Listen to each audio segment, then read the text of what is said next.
너무 반갑습니다. 이렇게 제가 우리 이렇게 어린이들 보면서 너무 감격스러운 게 저는 이런 뭐 기독교적 세계관 그리고 그것이 기독교인으로서 어떠한 정치 의식과 국제 정치 의식을 가져야 되는지를 학위를 다 마치고 안 것 같습니다. 그 공부 박사학위 받을 때까지도 그냥 그러니까 뭐 그냥 했는데 이후에 이게 정리가 되면서 또 새롭게 눈이 뜨였는데 우리 어린이들, 청소년들, 청년들 이렇게 젊은 나이에 이런 역사관 또 국제 정치를 이해하게 되신다면 도대체 하나님이 얼마나 크게 쓰시려고 이렇게 어렸을 때부터 지혜와 영감으로 키우시는지 제가 너무 기대가 되고 소망이 됩니다. 저번 주에 강성민 목사님 그 강의를 저도 너무 재밌게 들었고 저희가 다 같은 얘기입니다. 강성민 목사님은 우리의 통일, 북진 통일 그리고 선교적 사명을 그 성경에 나오는 카이로스의 시간을 통해서 말씀하셨고 저도 똑같은 얘기지만 저는 그것을 조금 더 국제정치적인 환경과 또 우리나라의 역사가 어떤 구도로 왔는지 좀 역사적인 맥락 그다음에 이렇게 국제정치적인 맥락으로 결국에는 같은 결론으로 갈 거기 때문에 한번 들어보시면 될 것 같습니다. 제가 유튜브 1.25배속으로 그냥 진행하도록 하겠습니다. 그렇게 제가 이걸 좀 간단히 해도 좋겠지만 저는 늘 생각을 하는 게 제가 말하고 주장하는 게 그냥 갑툭 주장이라고 들리지 않았으면 좋겠습니다. 이게 정말로 팩트고 역사고 그리고 제 얘기가 아니라는 것을 말씀드려야 되기 때문에 그래야 신뢰가 가지 않습니까? 그랬을 때 다양한 자료를 최대한 보여드리려고 노력을 하고 좀 논리를 말씀드리고자 하기 때문에 다 이해 못하셔도 아니면은 놓치셔도 상관없습니다. 그러니까 크게 무슨 얘기를 하는지를 이렇게 정리하시면 될 것 같습니다. 이거 프롬프터?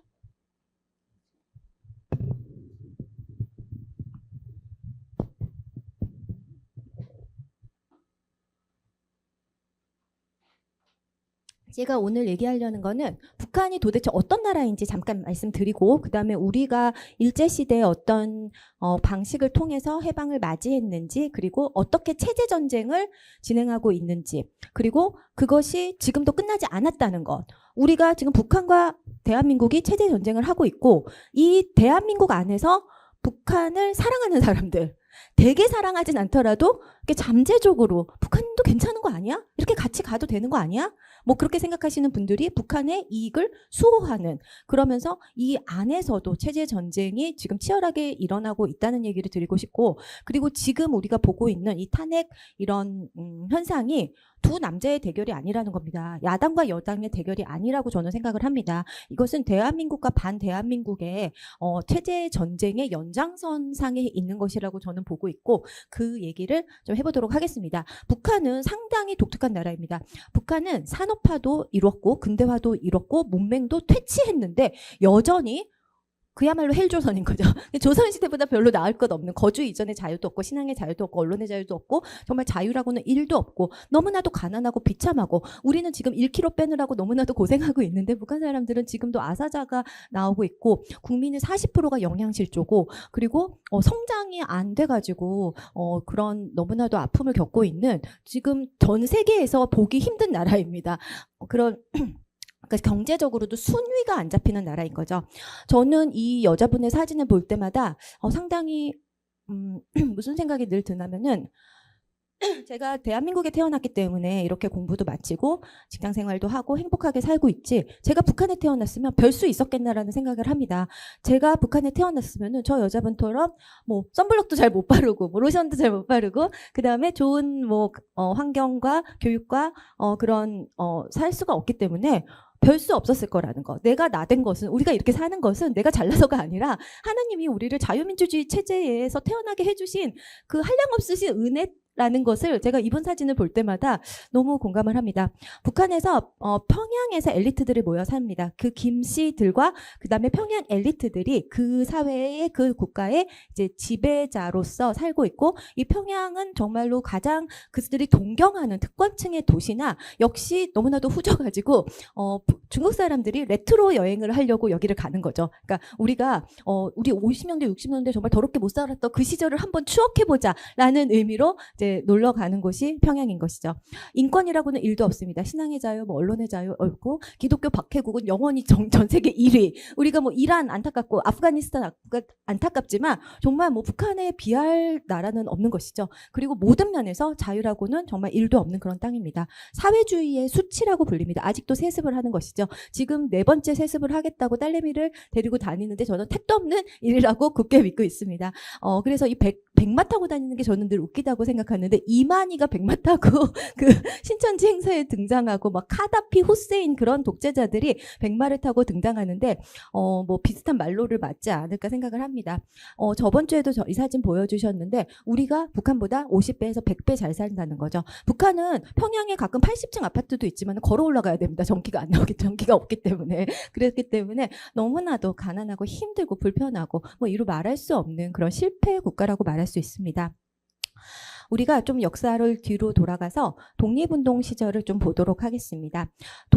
우리가 일본은 우리를 식민화했을 때 완전히 내선일체, 조선도 일본의 일부라고 흡수를 하려고 했기 때문에 철저하게 독립운동을 제재했고 반대했고 그렇기 때문에 우리나라에서 조선 시대 그러니까 독립을 원했던 사람들은 필수적으로 해외에서 할 수밖에 없었습니다. 이 국내에서 도저히 감사합니다. 너무 더워서. 예. 필수적으로 밖에서 할 수밖에 없었던 거죠. 여러분 3가지 독립운동의 길을 생각하시면 됩니다. 첫 번째, 독립운동을 하시는 분 중에서 걸어갈 수 있는 데가 중국밖에 없지 않습니까? 중국 가서 하는 것이죠.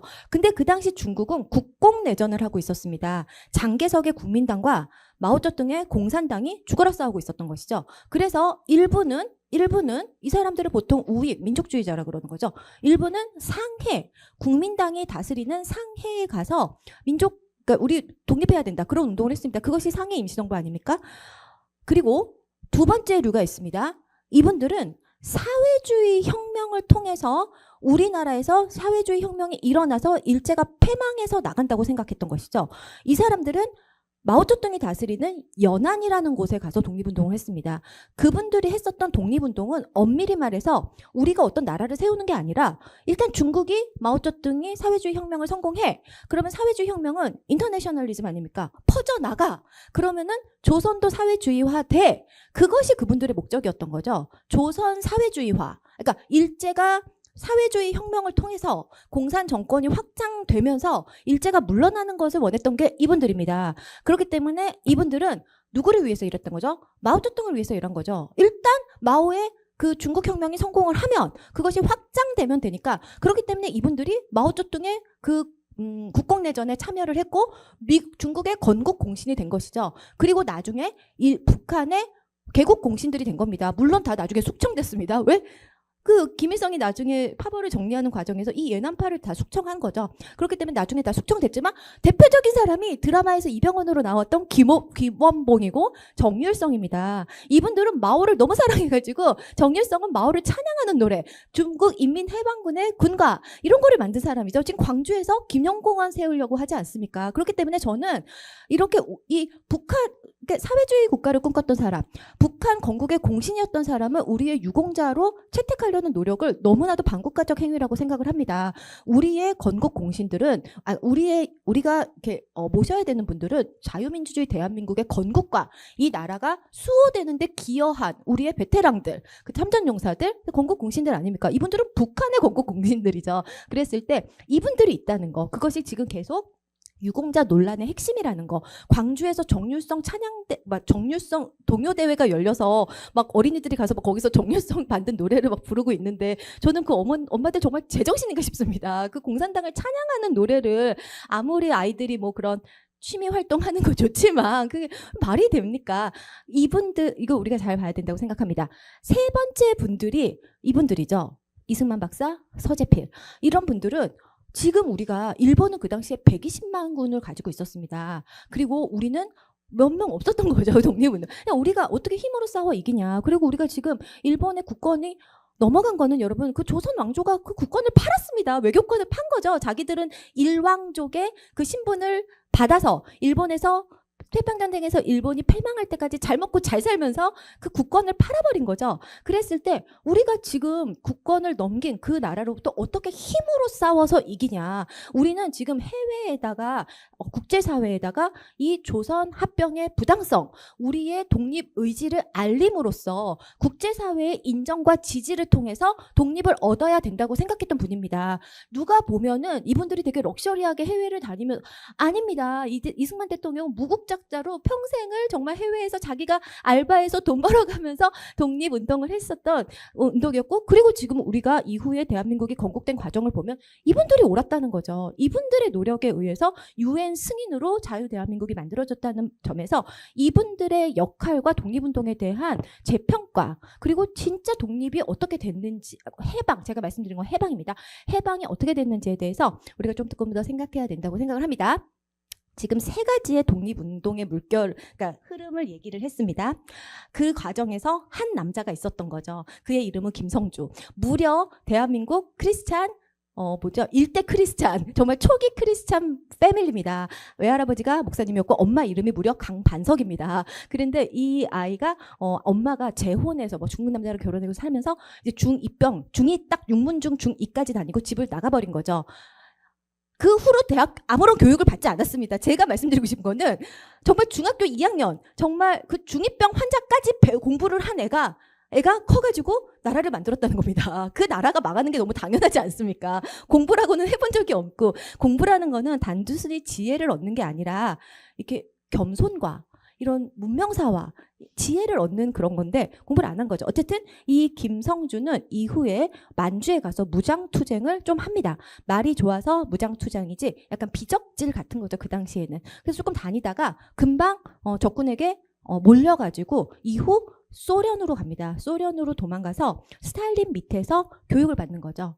그거는 스탈린이 그 당시에 자기가 이후에 세계 공산주의 혁명을 할 때 각국의 민족주의 지도자들이 필요해. 그렇기 때문에 사람들을 모아서 데리고 있는 겁니다. 그리고 나중에 우리가 위성국가를 만들 때 우리나라 사람이 가서 하면 좀 이상하니까 그 나라 사람들을 가서 보내야 되는 거죠. 그래서 여러 사람을 킵하고 있었을 때 이 김성주도 데리고 있었던 것이죠.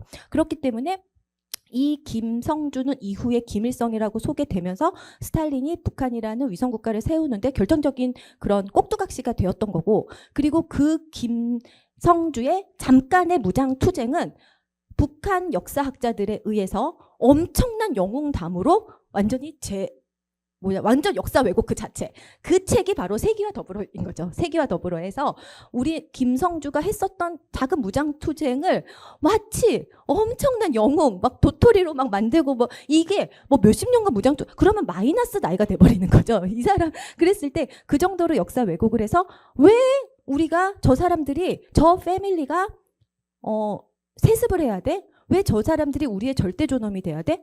저 사람은 영웅이잖아.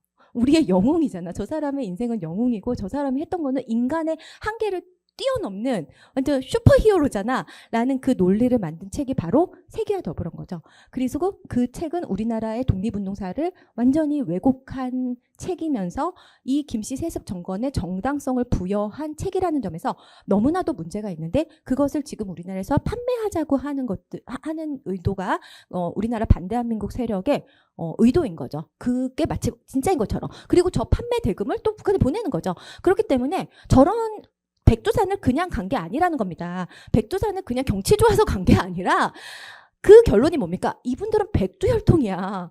백두혈통이야. 이런 영웅들이 그 가게가 우리의 지도자가 돼야 되라는 그 정당성을 인정하는 그런 사진입니다. 그런 방문. 그랬을 때 제가 계속 말씀드리고 있는 반대한민국 세력의 중요한 그 제스처라고 볼 수가 있겠습니다. 북한에서 한 사람이 있었습니다. 한 남자 또 소개하도록 하겠습니다.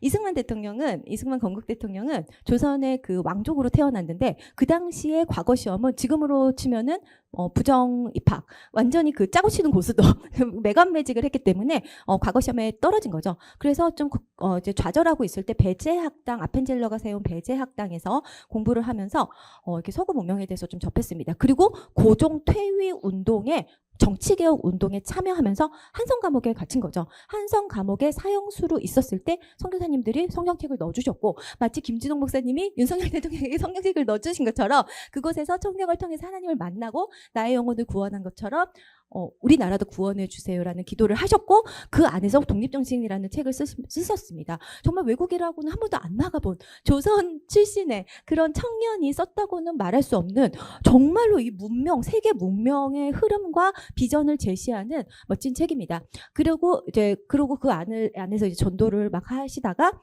미국에 간 거죠. 왜? 고종이 특사를 보내고 싶은데 영어를 할 줄 아는 사람이 이분밖에 없는 겁니다. 그래가지고 이제 사면을 받아서 미국에 가서 그 일은 잘 되지 않았지만 조지 워싱턴 대학, 하버드 대학, 프린스턴 대에서 학사, 석사, 박사를 5년 내로 다 끝내버리는 정말 조선 최고의 천재, 정말 아시아 최고의 천재, 장난 아닌 거죠. 그래서 이 논문은 그 당시에도 너무나도 훌륭한 논문으로 그 교재로 쓰일 정도의 훌륭한 논문입니다. 그리고 이분은 무려 1919년에 필라델피아에서 처음 한국 이렇게 컨퍼런스를 열어서 우리는 나중에 어떤 나라를 세우겠다는 거를 이미 다 비전을 세운 거죠. 우리는 언론의 자유가 있는 나라, 기독교를 믿는 나라, 그다음에 여성 참정권이 있는 나라, 표현의 자유가 있는 나라, 일본을 증오하지 않고 선교 대상으로 삼아서 인류 평화에 기여하겠다는 그 플랜을 이미 1919년에 세워놨고 그리고 일본이 저렇게 무서운 나라가 될 거라는 것을 전 세계가 예측하지 못했을 때 무려 그 책을 미리 썼습니다. 태평양 전쟁이 일어나기 전에. 그래서 저 책을 또 통해서 유명해지고 그 돈으로 인세를 가지고 또 독립운동을 하는 그런 엄청난 전 세계를 돌면서 건국전생 보셨으리라고 생각을 합니다. 그 엄청난 그런 활동을 하면서 독립운동을 했었던 분이셨고 그래서 제가 두 사람을 소개했습니다. 김일성과 이승만. 결국에는 이승만의 대한민국, 김일성의 북한의 구도가 이때 이제는 빌드업이 되고 있는 것이죠. 2차 대전과 일본이 패망한 얘기를 좀 해보도록 하겠습니다. 당시 전 세계는 3분 구도로 나누어져 있었습니다. 자유민주주의 진영인 거죠. 미국과 영국, 자유진영, 해양 자유진영. 이분들이 파시스트, 그 다음에 일본 제국주의, 그 다음에 나치즘인 거죠. 백색 전체주의, 민족이라는 이름을 통해서 전체주의를 하는 요 세력들, 후발주자들입니다. 후발주자들. 그 다음에 공산 세력이 있었습니다. 그랬을 때 저 가운데 있었던 후발주자였던 히틀러가 우선 유럽에서 전쟁을 일으킨 것이죠. 유럽에서 전쟁을 일으켜서 프랑스 항복하고 영국이랑 죽어라 싸우는데 2차 대전의 영웅이었던 철칠이 너무나도 전쟁을 잘한 거죠. 그랬을 때 이 히틀러가 너무 좌절을 해가지고 소련을 넘본 겁니다. 소련 딱 봐도 저 나라만 이기면 땅이 얼마나입니까? 이길 수 있을 것 같았던 거죠. 왠지 소련은 이길 수 있을 것 같은데 이기기만 하면은 엄청난 땅이 되니까. 그래서 소련을 쳐들어갔을 때 스탈린은 자기 나라에 쳐들어온 히틀러에 대해서 자기의 전쟁을 한 겁니다. 자기의 전쟁. 우리나라 쳐들어왔으니까 우리나라가 전쟁을 한 건데 결국에는 이 히틀러가 양쪽으로 전쟁을 한 거죠. 한쪽으로는 자유민주주의 진영, 한쪽으로는 공산 진영. 그렇기 때문에 이 사람들 이 두 자유민주주의와 공산주의라는 처칠과 스탈린이라는 서로 섞일 수 없는 사람들이 공통의 적과 싸우면서 팀이 만들어진 거죠. 그래서 스탈린이 연합군의 일원이 되는 정말 희한한 일이 일어난 겁니다. 자기의 전쟁을 했지만 어쨌든 간에 스탈린은 2,700만 명을 죽이면서 희생하면서 그 나라를 지키고 베를린 단독 입성한 결국에 히틀러 패망의 결정적인 역할을 한 것은 소련이었기 때문에 물론 노르망디 상륙 작전에서 연합군들이 정말 열심히 싸웠고 그랬지만 결국에는 베를린을 단독 입성한 것은 스탈린의 소련 그 레드 아미였기 때문에 그렇게 된 거였죠. 그리고 그 과정에서 일본은 대동아 공화국권을 만들었던 것에 만족하지 못하고 이제 태평양 전쟁을 일으킵니다. 왜? 에너지가 필요하기 때문에. 오일이 필요하기 때문에 그 태평양을 선점하면서 인도네시아 같은 데 있는 유전을 다 갖기 위해서 1941년 12월에 진주만을 폭격한 거죠. 진짜 잘못한 거죠. 덕분에 우리가 해방할 때지 않았습니까? 진주만을 폭격한 겁니다. 정말 잠자는 사자의 코털을 건드린 거죠. 미국은 그 전까지 이 유럽의 전쟁에도 참전하지 않았습니다. 미국은 전통적으로 고립주의. 우리는 그냥 도와는 주지만 우리가 남의 나라 전쟁을 왜 가냐 그러면서 기본적으로 참여를 안 하고 있었는데 미국 본토를 공격한 거죠. 하와이를 공격한 거죠. 그렇기 때문에 미국이 그날로 선전포고를 하면서 두 개의 전쟁에 같이 참여한 겁니다. 미국은 동시에 이쪽에 가서 영국과 같이 싸워서 노르망디 상륙 작전을 하고 이쪽에서 태평양 전쟁을 하면서 이 일본을 이기는 거죠. 이 전쟁이 더 힘들었습니다. 이 전쟁은 정말 그 당시에 미칠 대로 미친 그 정말로 일본의 그 막 가미가제를 외치고 막 덴노 반자이를 외치는 그 일본을 대상으로 거의 혼자 싸웠기 때문에 너무나도 치열한 전쟁. 섬을 이렇게 하나씩 하나씩 점령하면서 일본까지 갔던 것이죠. 제가 하고 싶었던 얘기는 뭐냐면은 우리가 일본의 지배하에 있었고 소련이 연합군의 일원이 되면서 원자폭탄으로 결국에 해방이 일본이 패망하면서 해방이 아닌 밤중에 홍두깨처럼 왔을 때 소련이 우리나라에 프리라이드 할 수 있었던 배경이 이 2차 대전이라는 겁니다. 다시 그 일본과 미국이 싸우고 미국과 히틀러가 싸울 때 이 연합군 쪽에 스탈린이 조인되었기 때문에 얄타 회담에서 루즈벨트랑 같이 만나고 막 그러지 않았습니까? 그렇기 때문에 졸지에 이 전체 전쟁에서 스탈린도 승전국이 된 거죠. 이 백색 전체주의자들과 같이 싸웠기 때문에 연합군의 일원이 됐기 때문에 그래서 소련이 조선 한반도로 넘어올 수 있는 여지가 생긴 겁니다. 같이 승전국이 됐기 때문에. 그래서 소련이 미군보다 그 치열한 전쟁을 끝내고 정말 핵을 2발이나 써서 그 전쟁을 마침내 이긴 미군보다 소련이 더 먼저 내려온 겁니다. 왜?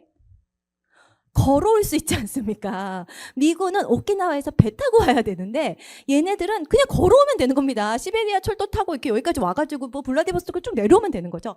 그렇기 때문에 실컷 전쟁은 미국이 다 했는데 소련이 막판에 숟가락 얹은 거죠. 숟가락 얹으면서 걸어 내려오면서 이 공산주의를 선전하면서 내려오는 겁니다. 선전하면서 우리 공산주의 하면 모두가 평등한 아름다운 세상 만들겠다고 하면서 막 내려오게 된 것이고 그 자세한 내막이 이미 다 역사에 밝혀진 것이죠. 역사에 밝혀졌고 그리고 그 사람들이 데리고 내려온 그 남자가 스탈린이 보호하고 있었던 김성주였던 거죠. 이 사람을 민족 지도자로 세운 겁니다. 왜? 이 사람은 아무런 그 정당성이 스탈린밖에 없기 때문에 당시에 유명한 공산주의 운동가들이 있었던 거죠. 박헌영 같은 사람들. 하지만 그 사람들은 국내 지지 세력이 있기 때문에 소련에게 마땅한 자가 아닙니다. 왜? 자기밖에 의지할 데가 없는 사람을 지도자로 세워야지 마음대로 할 수 있는 거죠. 그렇기 때문에 이 국내적 기반이 하나도 없었던 그런 김성주를 결국에는 퍼펫 리더, 꼭두각시 리더로 앞에 세워서 이 사람을 평양 시민들에게 소개하는 것이죠. 그래서 이 사람을 통해서 이제 공산 정권 수립에 적극적으로 열일을 하게 되는 겁니다. 미국은 실컷 열심히 싸우고 9월이 돼야 이제 서울에 도착해서 그 당시에 일장기가 미군 군정이 시작되면서 미군 성조기로 바뀌는 사진입니다. 그리고 나서 38선이 그어졌고 38선 위쪽과 아래쪽에서 또 다른 체제 만들기가 시작된 거죠. 어디가 일사불란하게 전진되었겠습니까? 북쪽인 거죠. 왜? 스탈린은 정말 노련한 사람이고 완전 일중독, 완전 사이코패스 열일, 그래서 워커홀릭. 그래서 김일성에게 무엇을 해야 되는지를 그냥 착착착착. 그리고 이 사람은 이미 유럽에서 위성국가를 만들어 본 경험이 너무 많기 때문에 노련하기 때문에 착착착착착 진행을 하는 거죠. 토지개혁 뭐하고 착착착착 진행해서 나라를 일사불란하게 만들고 그리고 혁명위원회 같은 걸 만들어서 그냥 사람들 아닥시켜버리고 그렇기 때문에 일이 착착 진행되는 겁니다. 남쪽은 그렇지 않았던 거죠. 남쪽은 도대체 이 미군정 하에서 어떤 나라를 만들 것인가 치열한 싸움이 있었다는 겁니다. 치열한 싸움. 이게 중요합니다. 치열한 싸움. 1945년부터 1948년까지를 그래서 제가 체제전쟁 1이라고 이름을 붙였습니다. 어떤 나라를 만들 것인가. 그 당시에 이승만 대통령이 얼마나 힘들었을지 생각하면은 진짜 와 너무 힘들었을 것 같습니다. 일단 공산주의자들이 너무 많은 것이죠. 당시에 우리나라 사람들의 70% 이상이 사회주의 하면 좋겠다고 얘기를 했었습니다. 그렇기 때문에 리더는 저는 뭐 국민의 뜻을 따라가는 게 리더가 아닙니다. 리더는 비전을 따라가야 되는 거죠. 국민들은 언제나 자기가 무슨 소리 하는지 모르는 사람이 너무 많은 거죠. 그리고 무식하죠. 솔직히 말해서 그 당시에 문맹이 7, 80%인데 뭘 물어봅니까? 국제정치도 모르고 이념 공산주의가 실패할 걸 그 당시에는 잘 모르지 않았습니까? 그렇기 때문에 이렇게 정말 자유민주주의가 무엇인지 공산주의의 미래에 대해서 예측할 수 있는 리더는 자신의 비전대로 가야지 뭐 그렇게 합시다 하면서 갔으면 우리도 북한 됐던 거겠죠. 어쨌든 제가 말씀드리고 싶은 것은 그 당시에 이승만이 힘들었던 이유는 첫째, 남한에 공산주의 세력이 너무나도 많았다는 겁니다. 박헌영이 남로당을 세워서 그 당시에 공산주의자, 무장 공산주의자로 추정된 사람들이 20만의 남로당 당원이 있었던 것이죠. 얼마나 많습니까? 그리고 두 번째, 이런 민족주의자들, 김구 선생인 거죠. 김구 선생은 독립운동 할 때는 이승만의 좋은 동지였던 것 같습니다. 하지만 이분은 국제정치라든지 이념 이런 거에 대한 생각은 상당히 학습이 없었던 거죠. 그렇기 때문에 이분이 하시는 말씀이 뭡니까? 민족이 하나가 돼야 된다. 우리가 민주주의면 어떻고 공산주의면 어떠냐. 민족이 하나 되는 게 중요하다. 저는 일도 그렇게 생각하지 않습니다. 어떤 나라가 되는 게 중요하지. 어떻게 생각이 다른 사람이 같이 삽니까? 우리가 어떻게 같이 삽니까? 나는 이렇게 살고 싶고 쟤는 저렇게 살고 싶은데 뭐 아침 저녁으로 나눠서 삽니까? 뭐 젠더 플루이드입니까? 그랬을 때 저는 그렇지 않다고 생각하는데 이런 분들이 많았던 거죠. 우리가 하나가 돼야 돼. 아니 말은 맞지만 그게 가능하지 않아도 왜? 저 사람들은 지금 가는 길이 확실합니다. 확실한 거죠. 근데 우리가 같이 가서 하나가 되지 않을 거면 우리는 분리돼야 되는 거죠. 그랬을 때 이런 김구 선생은 결국에 그래서 북한이랑 얘기해 보겠다고 김일성을 만나러 북한까지 갔다 오셨던 거 아닙니까? 그리고 또 미군정 역시 그때 잘 몰랐습니다. 소련이 어떤 나라인지 그리고 어떻게 뭐 이 나라를 해야 되는지 아이디어가 부족했던 것이죠. 미국은 원래 자유인의 공화국이기 때문에 각 나라가 그냥 알아서 하기를 원했던 거고 이런 거에 대한 대비가 너무 부족했기 때문에 그냥 빨리 좀 어떻게 정리하고 집에 가고 싶은 생각밖에 없었던 겁니다. 그렇기 때문에 이승만에 대해서 절대 협조적이지 않아서 맨날 뭐 남북 공동위원회를 만든다 뭐 좌우 합작을 한다 그런 소리나 하고 있고 그렇기 때문에 이승만 대통령 정말 힘들었을 것 같습니다. 정말 힘들었음에도 불구하고 어느 순간 결단을 내린 거죠. 정읍 발언을 통해서 북한은 공산화되고 있다. 그렇기 때문에 우리는 우리만이라도 단독 정부를 만들어야 된다고 그냥 딱 선포를 하고 그 다음에 유엔에 그리고 너무나도 힘들었던 거는 이 사람들이 막 무장 혁명을 막 일으킨 겁니다. 무장 폭동을 여순 사태, 4.3 사건, 그 다음에 대구 폭동 그 과정에서 무고하게 희생된 시민에 대해서는 안타까운 마음입니다. 하지만 본질적으로 그 일들은 자유 대한민국의 건국, 선거를 막기 위한 공산 무장 게릴라들의 남로당 무장 게릴라들의 무장 폭동이었다는 거 우리가 잘 기억해야 됩니다. 그거 이거 민주화 운동 아닌 거죠. 이게 무슨 민주화 운동입니까? 아니라는 겁니다. 그래서 이분들의 그 희생자는 아깝지만 무슨 사건이든지 일으킨 사람이 나쁜 거죠. 그 과정에서 교전 가운데서 희생은 이 일으킨 사람 때문에 일어난 거기 때문에 우리가 역사적 평가 제대로 해야 된다고 생각을 합니다. 그리고 이 사람들을 진압하는 과정에서 우리나라 경찰과 국군 내에 있는 공산주의자들이 다 숙군 작업이 펼쳐진 거죠. 다 걸러진 거죠. 그렇기 때문에 이후 6.25가 일어났을 때 우리 군대가 이 공산주의자들이 숨어 있었던 군대가 우리나라에게 총을 겨누지 않는 그런 군대 정화 작업이 이 일로 인해서 가능했다는 점에서 우리가 그 역사적 의의를 가져야 된다고 생각합니다. 그러니까 이것이 너무나도 가슴 아픈 일이었지만 이것은 전적으로 이 무장 게릴라들, 남로당 무장 폭동자들의 테러였고 그것을 진압하는 과정에서 안타까운 민간인 희생이 있었고 하지만 이 사건을 통해서 숙군 작업이 일어났기 때문에 이후에 우리가 6.25에서 이길 수 있었다는 것이죠. 그래서 어쨌든 이런 정말로 너무나도 힘든 일들을 거치고 이승만 대통령은 유엔의 주재하에, 유엔 감시하에 50선거를 치르면서 자유민주주의 국가, 미국식 자유인의 공화국, 그런 국가 건국을 본격적으로 추진합니다. 이 50선거, 1948년 5월 10일 선거 너무나도 감동적이지 않습니까? 이승만 대통령이 우리나라 사람들에게 정말 엄청난 선물을 준 것이죠. 1인 1표. 저는 이제 와서는 이거 너무 일찍 1인 1표를 받은 게 아닌가? 약간 요즘은 그런 생각도 합니다. 투표라는 거는 정말, 근데 어쨌든 이 엄청난 선물을 준 거죠. 엄청난 선물. 우리가 한 번이라도 자유를 누려본 적 있습니까? 고려는 귀족의 나라였고, 조선은 사대부의 나라였고, 일본 시대에는 우리는 식민지의 사람이었고, 한 번도 자유를 누려보지 않았던 한반도의 이 땅에 있었던 사람에게 평생 처음, 정말 문명사적으로 처음 자유인의 공화국을 만들 수 있는, 구성할 수 있는 투표권을 준 것이죠. 정말 이건 너무나도 엄청난 선물. 이승만 대통령이 너무나도 우리나라를 사랑했기 때문에 우리에게 이런 선물을 줬다고 생각을 합니다. 그리고 저는 이 선거가 더욱더 위대한 건 뭐냐면, 서양 여성들은 투표권 가지려고 막 길에서 수십 년간 투쟁하면서 막 돌 맞고 막 정말 고생했는데, 우리는 그냥 단박에 여성 투표권 그냥 바로 준 거죠. 바로 그냥 그날로. 그랬을 때 저는 이승만 대통령이 진정한 페미니스트라고 생각합니다. 진정으로 여성을 사랑하고, 진정으로 개인 우리나라 사람 개인을 다 사랑하는.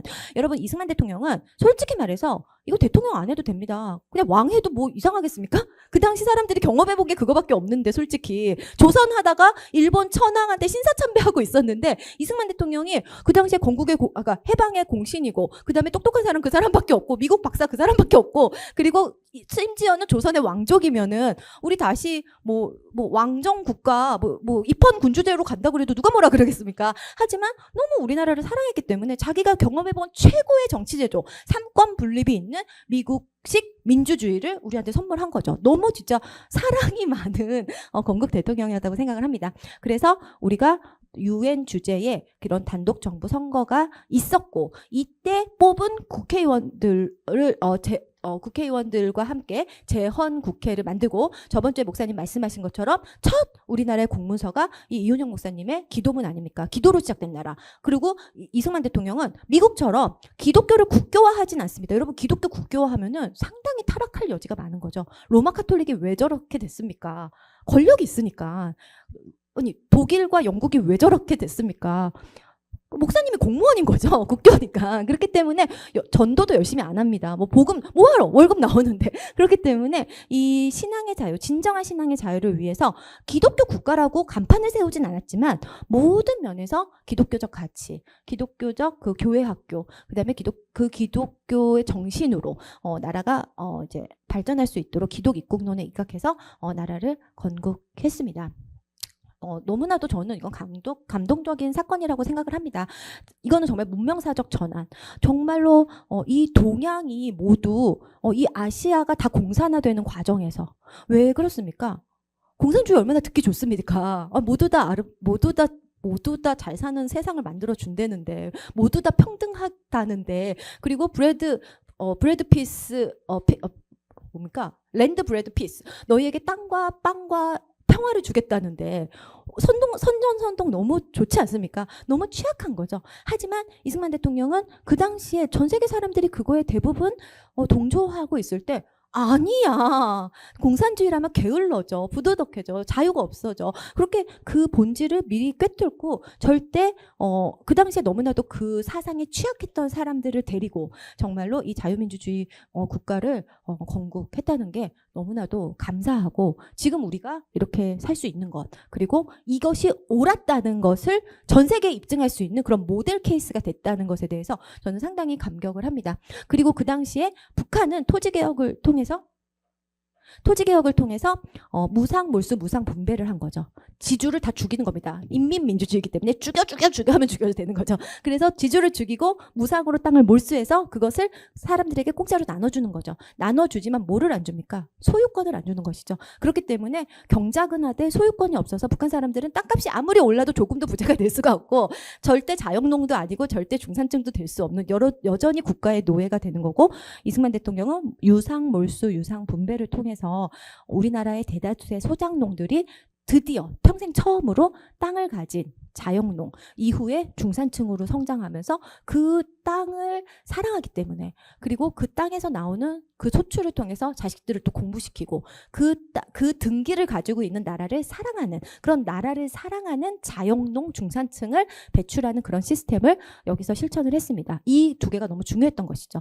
무상몰수, 무상분배를 하면서 폭력적인 그 땅을 해서, 그리고 다시 국민을 국가의 노예로 만드는 북한 중국식 토지개혁, 그 다음에 이 유상몰수 유상분배, 이때 정말 지주들을 설득한 것이죠. 지주들을 설득해서 너희 땅 좀 싸게 팔아, 그 다음에 우리 이렇게 하자.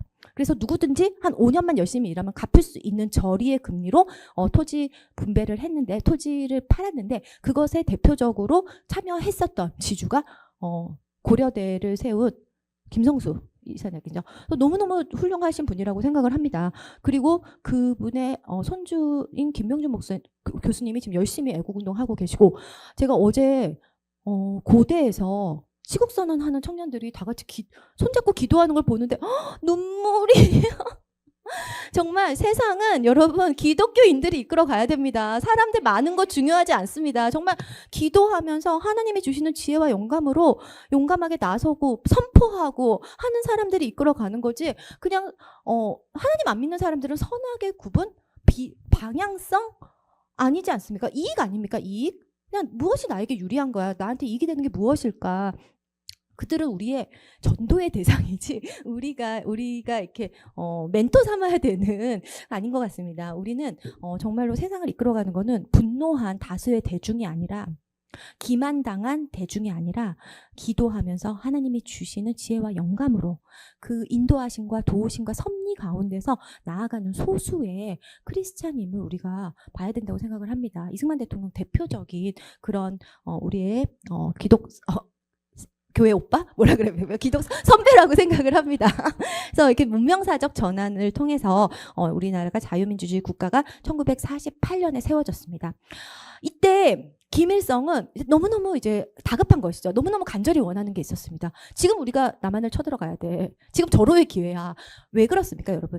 전체주의 사회는 모든 자유가 억압되기 때문에 의견이 하나인 거죠.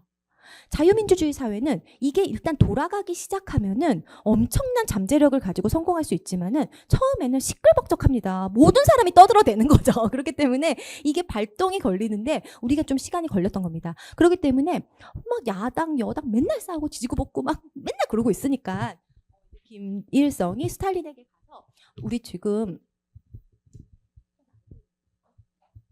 너무 더워. 우리 지금 그래서 제가 6.25를 우리가 공부할 텐데, 이것이 체제전쟁 넘버 2라고 먼저 말씀을 드리겠습니다. 넘버 1, 1945년부터 1948년에 대한민국의 어떤 나라를 만들 것인가에 대해서 치열한 싸움. 그 과정을 통해서 결국에는 자유민주주의 이승만의 대한민국이 만들어졌고 김일성의 북한이 만들어졌다는 것이죠. 그리고 두 번째 체제전쟁은 정말 제대로 전쟁, 제대로 피 튀기며 붙은 게 두 번째 체제전쟁이 6.25였습니다. 이때 김일성은 스탈린한테 가서 죽어라 조르는 거죠. 지금이 절호의 기회입니다. 우리가 좀 쳐들어갈 수 있게 허락해 주시고 도와주세요. 그때 스탈린이 안 된다 그런 거죠. 지금 만약에 쳐들어갔다가 미군이 전쟁이 장기화되고 이것이 막 세계 3차 대전으로 막 불거지면 어떻게 안 되라고 그랬던 거죠. 얘네들이 그렇게 자신감이 있었던, 김일성이 자신감이 있었던 이유는 뭐냐면, 그 당시에 일본이 북한의 북쪽 지역의 대부분의 우리나라 공업시설의 80% 이상을 지어놨던 것이죠. 왜? 대동아 전쟁을 일으키려고 하니까 그 북한 쪽에서 넘어가서 그 태평양 전쟁을 일으켜야 되니까 거기다가 세계 최고의 일본에도 없는 수준의 공업단지를 만들었던 겁니다. 그래서 소련 사람들이 처음에 와서 놀란 거죠. 아니 우리나라보다 공장이 더 좋네? 놀랄 정도로 엄청난 수력발전소와 비료공장과 그런 철강 회사들을 이 북쪽에 다 만들어 놓은 겁니다. 그렇기 때문에 우리가 북한보다 3배 못 살았던 거죠. 그 당시에 북한이 우리보다 3배 잘 살았고 필리핀이 우리보다 10배 잘 살았고 우리의 모든 수치는 가나, 콩고 막 그런 데랑 비슷했던 것이죠. 어쨌든 김일성은 자신이 있었던 겁니다. 우리가 에너지도 많아. 그리고 무기도 많아. 그리고 나서 우리가 더 세. 그리고 저긴 지금 혼란스러워. 지금 들어가면 딱 좋겠다고 생각했는데 스탈린이 노 했던 것이죠. 근데 갑자기 1949년에 상황이 바뀌었습니다. 미군이 철수한 것이죠. 이승만이 절대 안 된다고 바짓가랑이를 붙잡았지만 미군은 우리는 우리 할 일 했으니까 갈게. 그러고 가는 겁니다. 그리고 두 번째, 중화인민공화국이 건국되었습니다. 스탈린 입장에서는 바로 옆에 엄청난 브라더 공산국가가 생긴 것이죠. 얘기가 달라진 거죠. 그리고 세 번째, 핵균형을 이룹니다. 그 당시 오펜하이머가 우리는 한참 동안 핵 우위를 차지할 수 있을 거라고 막 호언장담했는데 아닌 거죠. 왜? 자유민주주의 진영 내에 있는 엄청나게 많은 자발적 사회주의자들이 다 간첩질을 해서 그거를 다 왜? 그 사람들은 인류의 미래는 공산주의라고 생각한 겁니다. 그래서 미국에 있는 엘리트들 중에 수많은 사람들이 오펜하이머 영화 보시면은 그냥 그 사람 빼고 다 공산주의자, 부인도 공산주의자, 여자친구도 공산주의자, 동생도 공산주의자, 친구도 공산주의자, 그런 일루전이 있는 거죠. 인류의 미래는 사회주의야. 그게 마치 되게 쿨하고 멋있고 막 인류애적인 거라고 생각하는 좀 덜 떨어진 인간들이 그 당시에 너무 많았기 때문에 그 핵도 금방 이제 스파이들에 의해서 기술이 전해졌고, 이때 그렇게 스탈린 입장에서는 상황이 바뀐 겁니다. 여태까지는 미군이 딱 있었고 미국의 핵이 있었고 중국도 혼란스러웠는데 중국 정리됐고 미군 철수했고 핵 균형 이뤘고 해볼 만하다고 생각해서 오케이 사인 내린 거죠. 그래서 김일성에게 무기 갖다 주고 그 다음에 마오쩌둥에게 콜해서 너희 있는 대로 많이 도와줘. 그러면서 이제 주변 이렇게 빌드업 해가지고 드디어는 전쟁을 일으킨 것이죠. 1950년 6월 15일 날 전격 남침을 합니다. 이때 막 쳐들어와가지고 낙동강 방어선이 만들어지고 그 과정에서 너무나도 놀랍게도 그 미군을 철수하면서 우리는 뭐 한반도 일본까지가 우리의 방어선이라고 했었던 트루만 행정부가 갑자기 하루 만에 참전을 결정한 것이죠. 사람의 마음을 움직이시는 것은 하나님이라고 생각합니다. 그리고 이승만 대통령이 그 독립운동하는 수많은 시절 동안 미국 조야, 그다음에 교계, 정치계 여러 사람과 그 네트워크, 그 쌓아온 그 모든 인맥과 그 신앙의 동지들이 있었기 때문에 단박에 그런 결정이 됐고, 미군은 혼자 와도 감동이었을 텐데 심지어 유엔군을 다 데리고 온 거죠. 유엔은 여러분 우리가 아까 얘기했지만 히틀러에 대해서 자유진영과 공산진영이 같이 만든 데기 때문에 사실 태어나서 지금까지 잘한 일이라고는 저는 이거 말고 별로 없는 것 같습니다. 미군이 전투병을 파병한 게 유엔군이 이때가 처음이자 마지막인 거죠. 그리고 이후에는 맨날 LGBT 인권, 환경, 클라이밋 체인지 막 그런 것만 하고 있지 않습니까? 그랬을 때 왜냐면은 그 사람들은 그 사회주의와 자유민주주의가 같이 만든 거기 때문에 정치적인 일은 하지 않는 겁니다. 이데올로기에 대해서, 체제에 대해서 입대지 않는다는 거죠. 위구르의 인권을 탄압하는 중국에 대해서 유엔에서 투표를 하면은 반반입니다. 왜? 사회주의 국가가 너무 많으니까, 중국에서 돈 받는 나라가 너무 많으니까 늘 반반인 거죠. 유엔은 맨날 반미 반 이스라엘입니다. 그렇기 때문에 트럼프가 이번에 USAID를 통해서 커트한다는 거죠. 왜 맨날 저런 거를 하는 유엔에게 우리가 30% 이상의 돈을 대야 돼? 그 말이 안 된다고 생각하는 거죠. 쟤네들은 자유민주주의를 수호하는 일은 결정도 하지 않고 맨날 그러니까 별로 쓸데없는 것만 하는 거죠. 별로 정치적이지 않은 거. 그게 또 창조론에 위배되니까 그런 일이 벌어지고 있는데, 어쨌든 이때의 유엔은 아직 쌩쌩했고, 그리고 트루먼의 결단에 의해서 유엔군이 이제 같이 참전을 하면서 드디어 인천 상륙작전, 성공 확률 5000분의 1이라고 불렸던 인천 상륙작전에 돌입해서 인천 상륙작전을 통해서 이걸 커트하는 거죠. 이 북한군의 남하를 커트해서 이 사람들을 소멸시키고, 이때 북한군은 거의 다 끝납니다. 이후에는 이 유엔군과 중국의 전쟁이 된 거죠.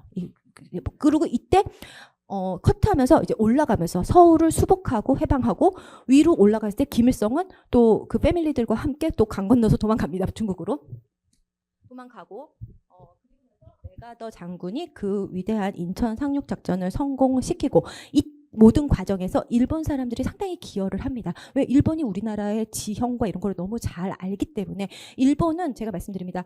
1945년 이전까지 일본은 그냥 나쁜 놈인 거 맞는 것 같습니다. 하지만 이후에 일본은 평화헌법의 일본으로서 세계 평화 그리고 자유진영에서 중요한 멤버로서 언제나 우리나라의 그런 그러니까 발전, 근대화와 안보에 좋은 파트너가 돼줬던 나라인 거죠. 일본을 계속 미워하라 그러는 사람은 결국에는 북한의 이익을 수호한다는 걸 우리가 잘 기억해야 됩니다. 일본이 우리의 주적이 아니고 북한이 우리의 주적이 아니고 일본이 우리의 주적인 것처럼 끝없이 사람들을 가스라이팅 시키는 거죠. 하지만 제가 지금 말씀드리다시피 일본은 1945년에 평화헌법을 통해서 착한 나라가 됐고, 이 북한과 중국은 1950년에 우리나라를 쳐들어왔습니다. 훨씬 더 가까운 현재인 거죠. 그랬을 때 왜 일본의 1945년 이전의 일에 대해서는 지금까지 떼굴떼굴 구르고 이것에 대해서는 너무나도 관대하게 막 평화협정 맺자고 그러고 막 그러는지 우리가 잘 생각해야 된다고 생각합니다. 누구의 역사의식과 누구의 정치적 의도가 그러한 정책 결정 과정과 담론에 기여하는지죠. 저분은 로페스 중이라는 분입니다. 뛰어 올라가시죠. 이 사진 찍자마자 전사했습니다. 산화했습니다. 20살, 20살, 21살. 이 당시에 이 인천 상륙작전에서 정말 미군들이 열심히 싸웠고, 그리고 이분도 이때 바로 돌아가셨고, 전사했고, 그리고 용감히 싸워서 쭉쭉쭉쭉 올라가서 낙동강, 아니죠. 그 압록강 물까지 받게 됐습니다. 정말 북진통일을 눈앞에 두고 있었는데, 너무나도 안타깝게 마오쩌둥이 참전을 결정한 거죠. 마오쩌둥이 태어난 지 1년밖에 안 된 나라가 1949년에 중국이 건국됐습니다. 1950년에 전쟁을 했습니다. 한 살 된 나라가 남의 나라 전쟁에 100만 대군을 보냅니다. 60만 명이 죽었죠. 그랬을 때 너무나도 우리가 여기서 배울 게 뭡니까? 중국은 우리한테 관심이 더럽게 많구나, 그런 거죠. 왜 그렇습니까? 중국은 자유민주주의 대한민국과 압록강 국경을 쉐어할 수가 없습니다. 미군이 압록강 그 경계 1600km를 대립하고 있는 게 견딜 수 없기 때문에 북한이 빨개야 되는 거죠. 그것이 중국의 이익에 부합하기 때문에 태어난 지 1년밖에 안 된 나라가 저렇게 100만 대군을 보내고, 근데 보낸 것도 엄밀히 말해서는 다 조선족들 보낸 거죠. 조선족들, 그 중국 공산혁명을 조선 독립의 방법이라고 생각했었던 그 사람들을 보내서 그냥 다 없앤 거죠. 왜? 너희는 순혈이 아니야. 장개석의 투항군 보내서 다 없앤 거죠. 그랬을 때 어쨌든 그러한 이유로 중국군이 참전을 했고, 그리고 이후에 미군과 중국군의 치열한, 유엔군과 중국군의 치열한 전투가 한 2년 동안 벌어집니다. 이때 서울이 91일 동안 점령됐었습니다. 인민군에게. 그 메가더가 다시 북진하기 전에, 인천 상륙작전 이후에 북진하기 전에, 그랬을 때 그 91일간의 서울 사람들이 경험했었던 경험들, 겪었던 그 시간들이 이후에 우리나라가 반공 자유민주주의로 성장하게 된 결정적인 이유가 된 거죠. 이 사람들이 공산주의 뭔가 되게 멋있는 것 같고 막 되게 선진적인 것 같고 진보적인 것 같다고 생각했을지 모르겠습니다. 하지만 한번 겪어보니까 장난 아닌 거죠. 맨날 인민재판하고 막 죽이고 때려잡고 완장 차고 와가지고 막 집 다 뒤지고 막 그러는 걸 보고 완전 기절초풍해가지고 아, 공산주의가 이런 거구나. 그러면서 이후에 우리나라는 반공 자유민주주의 국가가 되는데 중요한 그 기억이 되었던 것이고, 이거 압록강을 건너는 10월에 압록강을 건너는 중공군의 사진입니다. 이 사람들이 완장을 떼고 옵니다. 원래 중국군은 PLA, 중국인민해방군인데 그렇게 참전을 하면은 이게 뭐가 됩니까? 미국과 중국이 싸우는 게 되는 거죠. 그렇기 때문에 그거를 떼고 지원군, 우리는 자발적으로 친구 도우러 가는 자원병들이라는 하면서 미국과의 전면전을 피하기 위해서, 미국이 무서우니까, 그래서 이렇게 지원군이라는 이름으로 100만 대군을 보냈고, 그리고 이 마오쩌둥의 아들입니다. 마오안잉. 전쟁에서 바로 죽습니다. 그 펑더화이를 따라서 아들이 참전했는데 무려 마오쩌둥의 아들이 참전하니까는 김일성이 너무 고마워서 계란을 보낸 거죠. 계란을 삶아 먹다가 그 불빛이 튀어나가서, 그 동굴 안에서 삶아 먹다가 그 불빛이 새어나가서 유엔군 폭격으로 죽었습니다. 그래서 남의 집 일이기 때문에 안 됐다고 말할 수는 없고 참 잘 된 일이죠. 이 사람이 살았으면은 중국도 세습했을 것 같습니다. 제 생각에 했을 것 같은데, 멀쩡한 아들, 하나 있는 멀쩡한 아들이 이때 죽어가지고 그래도 마오쩌둥은 세습은 안 하고 죽지 않았습니까? 이때 장진호 전투입니다. 정말 치열한 전투를 했고, 이때 미군들이 정말 해병대 1사단이 엄청 많이 죽었고, 그래서 이 사람들이 왜 우리가 이런 영하 40도인 날에 이 북한군이, 아까 중공군이 막 뛰어올 때 막 이 중공군은 꽹가리를 치고 온다는 거죠. 막 밤에. 그래서 사람을 진짜 혼비백산하게, 이게 뭐야 막 그렇게. 그랬을 때 이 사람들이 침낭에 이 자크가 얼어가지고 침낭을 내리지도 못하고 그대로 칼에 찔려서 미군들이 많이 전사했습니다. 세계에서 가장 치열했었던 겨울 전쟁인 거죠. 그랬을 때 우리가 왜 이 알지도 못하는 나라에 와서 이 추운 데서 이렇게 죽어야 되는 걸까라고 이분들이 상당히 전우들의 죽음을 보면서 슬퍼했지만은 이후에 우리나라에 왔을 때 아, 우리가 지킨 나라가 이렇게 잘 사는 나라가 되었구나, 이렇게 좋은 나라가 되었구나 하면서 큰 위로를 받았다고 생각합니다. 저는 윤석열 대통령이 해외 나갔을 때마다 한국전쟁 참전했었던 베테랑들을 예우하고 땡크하는 거, 감사하는 거. 사람이 감사할 줄 알아야 되지 않습니까? 그게 가장 중요한 거 아닙니까? 감사할 줄 알아야죠. 미군이 4만 명이 죽었습니다. 한국전쟁에서. 우리가 2000년, 지금까지 2, 3천 년의 역사 중에서 우리의 생존과 번영을 위해서 중국 사람이 한 명이라도 죽었을까 저는 생각을 합니다. 늘 우리를 괴롭혔지. 그랬을 때 우리가 정말 우리의 친구는 누구인지 정말 우리가 감사하면서 또 서로의 이익을 같이 이렇게 합치해 가면서 자유의 확장을 위해서 같이 가야 되는 파트너가 누구인지에 대해서 잘 생각해야 된다고 생각합니다. 이때 장진호 전투에서 미군이 너무나도 큰 손실을 입었지만 중공군의 손실은 그거의 10배 가까이 됐었고, 그리고 이때 미군이 탈출을 할 때 비행기를 아까 헬리콥터가 오면은 가장 마지막 인원들이 탈출 못할 것 같아서 우리는 후방으로 전진한다 그러면서 다 같이 전원 탈출을 위해서 흥남부두까지 걸어간 거죠. 그리고 이때 그 공산 치하에서 벗어나기 위한 수만 명의 그 북한 주민들을 태우고, 이 사람들을 태우기 위해서 무기를 다 버리지 않았습니까? 무기 다 버리고 이분들을 태우고 부산항에 도착해서 부산에서 이분들이 또 이제 자유민주주의 체제에 기여하면서 열심히 살아간 또 스토리가 우리가 잘 아는 영화 국제시장 아닙니까? 그랬을 때 저는 이 생명 사랑, 이게 정말 중요하다고 생각합니다. 돈보다 생명, 그리고 한 명의 생명이라도 더 구하기 위한, 정말로 한 명의 인명 손실도 없었고 그 영화의 날씨에서 탈출하면서 그 선상에서 태어난 베이비들도 있었다는, 그 정말로 저는 아름다운 스토리라고 생각을 합니다. 그리고 나서 전쟁은 이후에는 너무나도 이렇게 소모적인 전쟁이 펼쳐진 거죠. 그랬을 때 스탈린이 죽어서야 비로소 전쟁의 휴전협정이 이제 성사가 됩니다. 이때 휴전협상을 여중생들이 반대하는 시위입니다. 되게 기계가 있지 않습니까? 저는 너무 멋있다고 생각을 합니다. 왜? 휴전을 한다는 건 뭡니까? 북한은 그냥 두는 것이죠. 근데 이 여학생들, 그리고 이승만의 생각으로는 지금 이렇게 잘라서 휴전을 하면은 저 사람들은 어떻게 해라는 거죠. 우리가 지금 빨리 싸워서 북진 통일을 해야지 저분들도 공산 치하에서 고통받지 않지. 그렇기 때문에 이렇게 기계 있게 통일을 위해서, 우리가 북진 통일을 위해서 또 싸우자고 했었던 이때의 청소년들 너무 훌륭하다고 생각합니다. 그럼에도 불구하고 미국의 여론 자체가 더 이상 전쟁을 진행할 수 없었기 때문에 이승만 대통령은 북한의 동포들이요, 조금만 기다리라는 그 말씀을 하시고 결국에는 미군의 목을 꽉 잡고 한미동맹을 맺은 것이죠. 그 방공포로 석방이라는 정치적 강수를 두면서.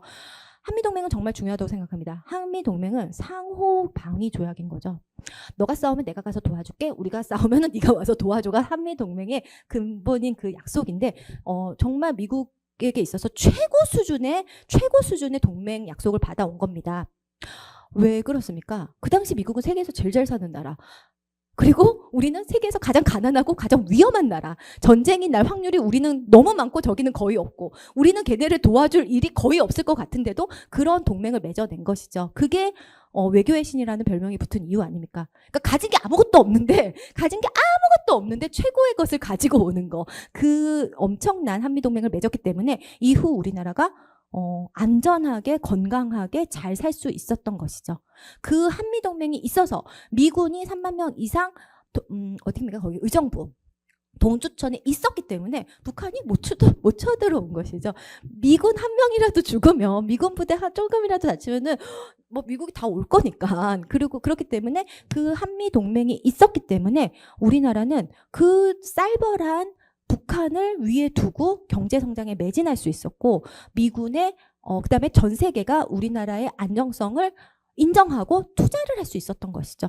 그리고 우리는 방위비를 그렇게 높이 북한만큼 쓰지 않아도 북한은 언제나 40~50%의 돈을 방위비에 썼는데 우리는 미군이 있었기 때문에 낮은 수준의 방위비를 유지하면서도 경제 성장에 집중할 수 있었고 해외 투자를 받을 수 있었다는 점에서 이승만 대통령은 건국하고 6.25 때 나라를 지키고 국제사회와 함께 그리고 한미동맹이라는 엄청난 것을 우리나라에 선물해준 정말 산타 할아버지 같은 그런 존재가 아닌가 생각을 합니다. 그리고 나서 북한과 우리나라가 어떻게 성장해 갔는지 발전에 어떤 나라로 이제 발전해 갔는지를 좀 보도록 하겠습니다. 괜찮으신가요? 네. 저희 학생들은 매일 이렇게 공부합니다. 그래서 제가 저 이렇게 맨날 공부하는데 3학점만 주기 너무 미안하다. 맨날 좀 학점을 더 주고 싶다. 그런 얘기를 하는데 그래도 비싼 돈 내고 학교 왔는데 많이 배워가면 좋은 거 아닌가. 그게 저 맨날 생각합니다. 북한 먼저 얘기하도록 하겠습니다. 북한은 조선을 그대로 답습한 것 같습니다. 그냥 대륙에 붙어서 대륙 사회주의 체제, 독재 체제를 계속 유지한 것이죠. 북한은 이 6.25 때 정말 기분이 더러웠던 것이죠. 미국은 그러니까 대한민국 도와주기 위해서 유엔군을 다 데리고 왔는데 중국은 숨어가지고 계급장 떼고 왔고 소련은 아예 그냥 그냥 뒤에서 이렇게 물자만 대두지 아예 안 왔다는 거죠. 그렇기 때문에 김일성의 머릿속에는 진짜 다 더럽고 치사해서 그냥 우리끼리 잘 먹고 잘 살아야겠다라는 그 생각이 있는 거죠. 한 번도 경제적으로 독립하진 못했지만은 끝없이 이런 생각을 하면서 이제 스탈린 죽지 않았습니까? 1953년에 스탈린 사진 떼버리는 거죠. 죽었으니까. 그리고 자기 사진 걸면서 이제는 우리는 주체적인 나라를 만들겠다라는 그 주체 사상을 이때 처음으로 조금 이게 발동을 겁니다.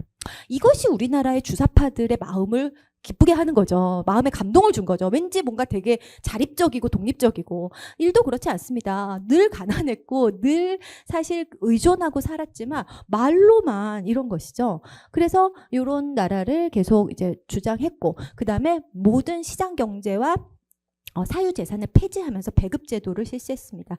그러니까 여러분 경제적 자유가 없으면 정치적 자유가 없습니다. 그렇기 때문에 이때 이미 북한 사람들은 정말 국가의 노예? 국가의 농노가 된 것이죠. 그러니까 사유재산이 모두 없어졌기 때문에. 그래서 처음에는 배급을 조금 줬는데 70년대 이후로 막 반으로 떨어지더니 90년대에는 아예 배급이 끊기면서 대량 아사가 나고 그러지 않습니까? 사회주의 경제는 절대 성공할 수 없죠. 왜?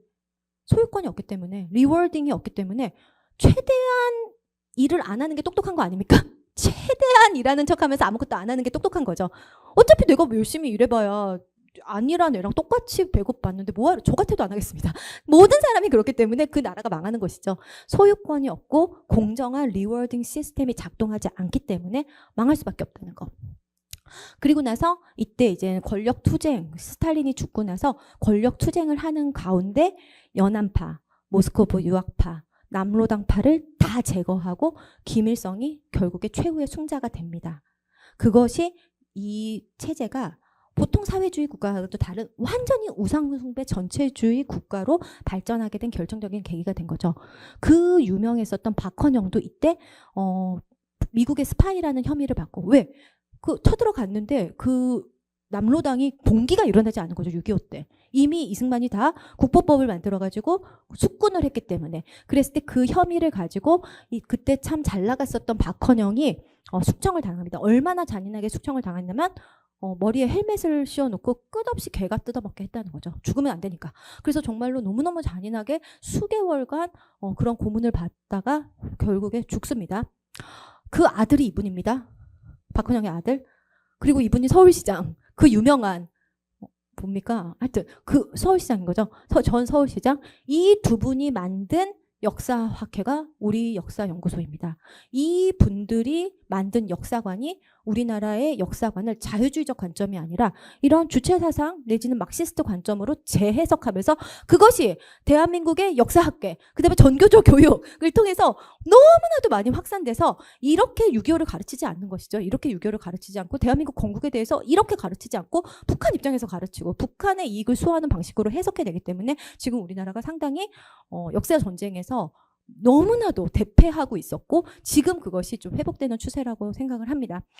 6.25에 대해서 아까 얘기 안 하고 넘어갔는데 6.25 끝나지 않았다는 거 우리가 잘 기억해야 됩니다. 6.25 끝나지 않았습니다. 휴전이고 그리고 북한과 중국 그 불법적인 침략에 대해서 한 번이라도 사과했습니까?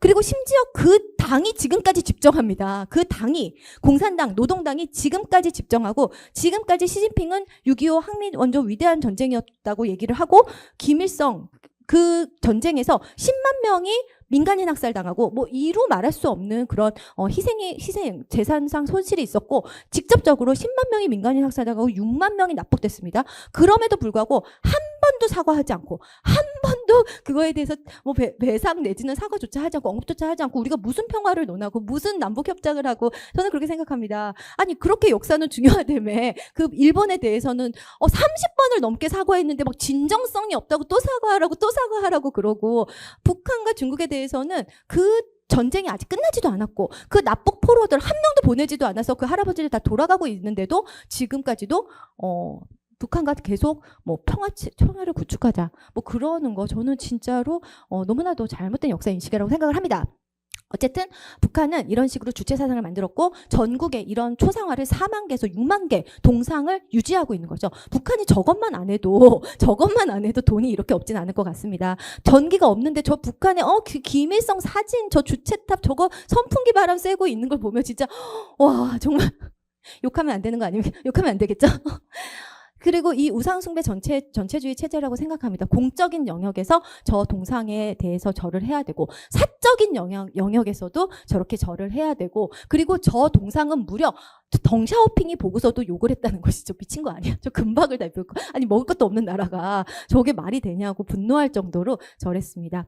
평양 대붕이 있었던 저 놀라운 은혜의 자리에 저런 우상숭배 체제가 있고 그리고 너무나도 심각한 우상숭배를 잘하는 나라기 때문에 루마니아의 차우세스크가 와서 일타 강의를 듣고 간 거죠. 어떻게 하면 우상숭배를 잘할 수 있습니까? 그래가지고 그거를 완전히 잘 노하우를 가지고 가서 유럽에 김일성처럼 막 그 부부 우상화를 막 실천했었던 차우세스크가 김일성을 정말 이렇게 멘토 삼았던 것이죠. 그것을 가능하게 하는 거는 선군 정치를 통해서 완전히 그 국가를 하나의 군대, 하나의 병영으로 만들고 정말로 모든 남자애들 10년 군대 가야 됩니다. 여자 5년. 아예 민주화 운동은 그 생각할 수도 없는 것이죠. 그냥 군대에서 여러분 저거 한번 해보십시오. 제가 그때 한번 해보다가 정말 이건 정말 대단한 인권 유린이라는 것을 이 사람들 여러분 중요하지 않습니까? 저걸 몇 킬로를 해야 됩니다. 그 광장에서. 그리고 밥이라도 잘 먹습니까? 그렇지 않지 않습니까? 너무나도 힘든 거겠죠. 세계 최악의 인권 유린 열병식을 하는 것이죠. 저렇게 군대를 통해서 총칼을 가지고 국민을 무섭게 지배하면서 저런 악한 체제를 유지하고 있습니다. 그 근거는 뭡니까? 미국을 늘 악한 사람이라고 얘기하는 거죠. 밖에 괴물이 있어. 미제국주의라는 괴물이 있기 때문에 우리는 살아남기 위해서는 너희한테 밥을 좀 못 줘도 우리가 가난해도 너희 참아야 돼. 왜? 밖에 악마가 있잖아. 그렇기 때문에 우리는 핵을 만들어야 돼. 그래서 그 논리로 끝없이 국민을 기만하면서 지금 이렇게 하는 것이죠. 그랬을 때 이 사람들이 가장 두려워하는 거는 결국에 정보 유입. 지난주에 강성민 목사님도 말씀하셨는데 정보 유입인 거죠. 미국이 제국주의 나쁜 나라가 아니라는 거. 우리가 미제 하에서 비참하게 살고 있지 않다는 현실을 알면은 우리가 기만당했다는 것을 너무나도 느낄 거기 때문에 그렇게 드라마 보면 죽이고 그 다음에 우리가 대북풍선 못 붙이게 하고 그 다음에 대북방송 한다 그러면 막 떼굴떼굴 부르면서 난리치고 그것이 진실을 두려워하기 때문인 거죠. 그렇기 때문에 이거는 진실과 거짓의 싸움, 선과 악의 싸움 이렇게 보면 될 것 같습니다. 그리고 모든 정치인은 다 군대, 김일성 이 김씨들도 마찬가지인 거죠. 그리고 국민들 대부분은 가난하게 살고 있지만은 김일성은 그 통치자 뭐 예를 들어서 해킹한 돈, 그 다음에 마약판 돈, 뭐 그런 거를 통해서 그 자기를 떠받치고 있는 엘리트들에게 이렇게 벤츠 선물하면서 이렇게 환심을 사는 거죠. 우리가 나쁜 짓 하고 살지만 우리는 세월 좋잖아? 그러면서 이렇게 하면서 떵떵거리면서 살고 있습니다. 그리고 그것을 유지하는 사상은 이 사람들에게 조금이라도 덤비면은 가만두지 않는 이 원칙을 만들어 놓고 그것을 통치의 규범으로 삼아서 잔인한 그런 통치를 하고 있습니다. 그에 비해서 대한민국은 어떠한가? 우리는 그때 이렇게 북한이랑 잘리면서 휴전선으로 잘리면서 우리는 졸지에 해양 문명으로 껴 들어간 거죠. 해양 문명의 일원이 된 겁니다. 한미동맹을 통해서.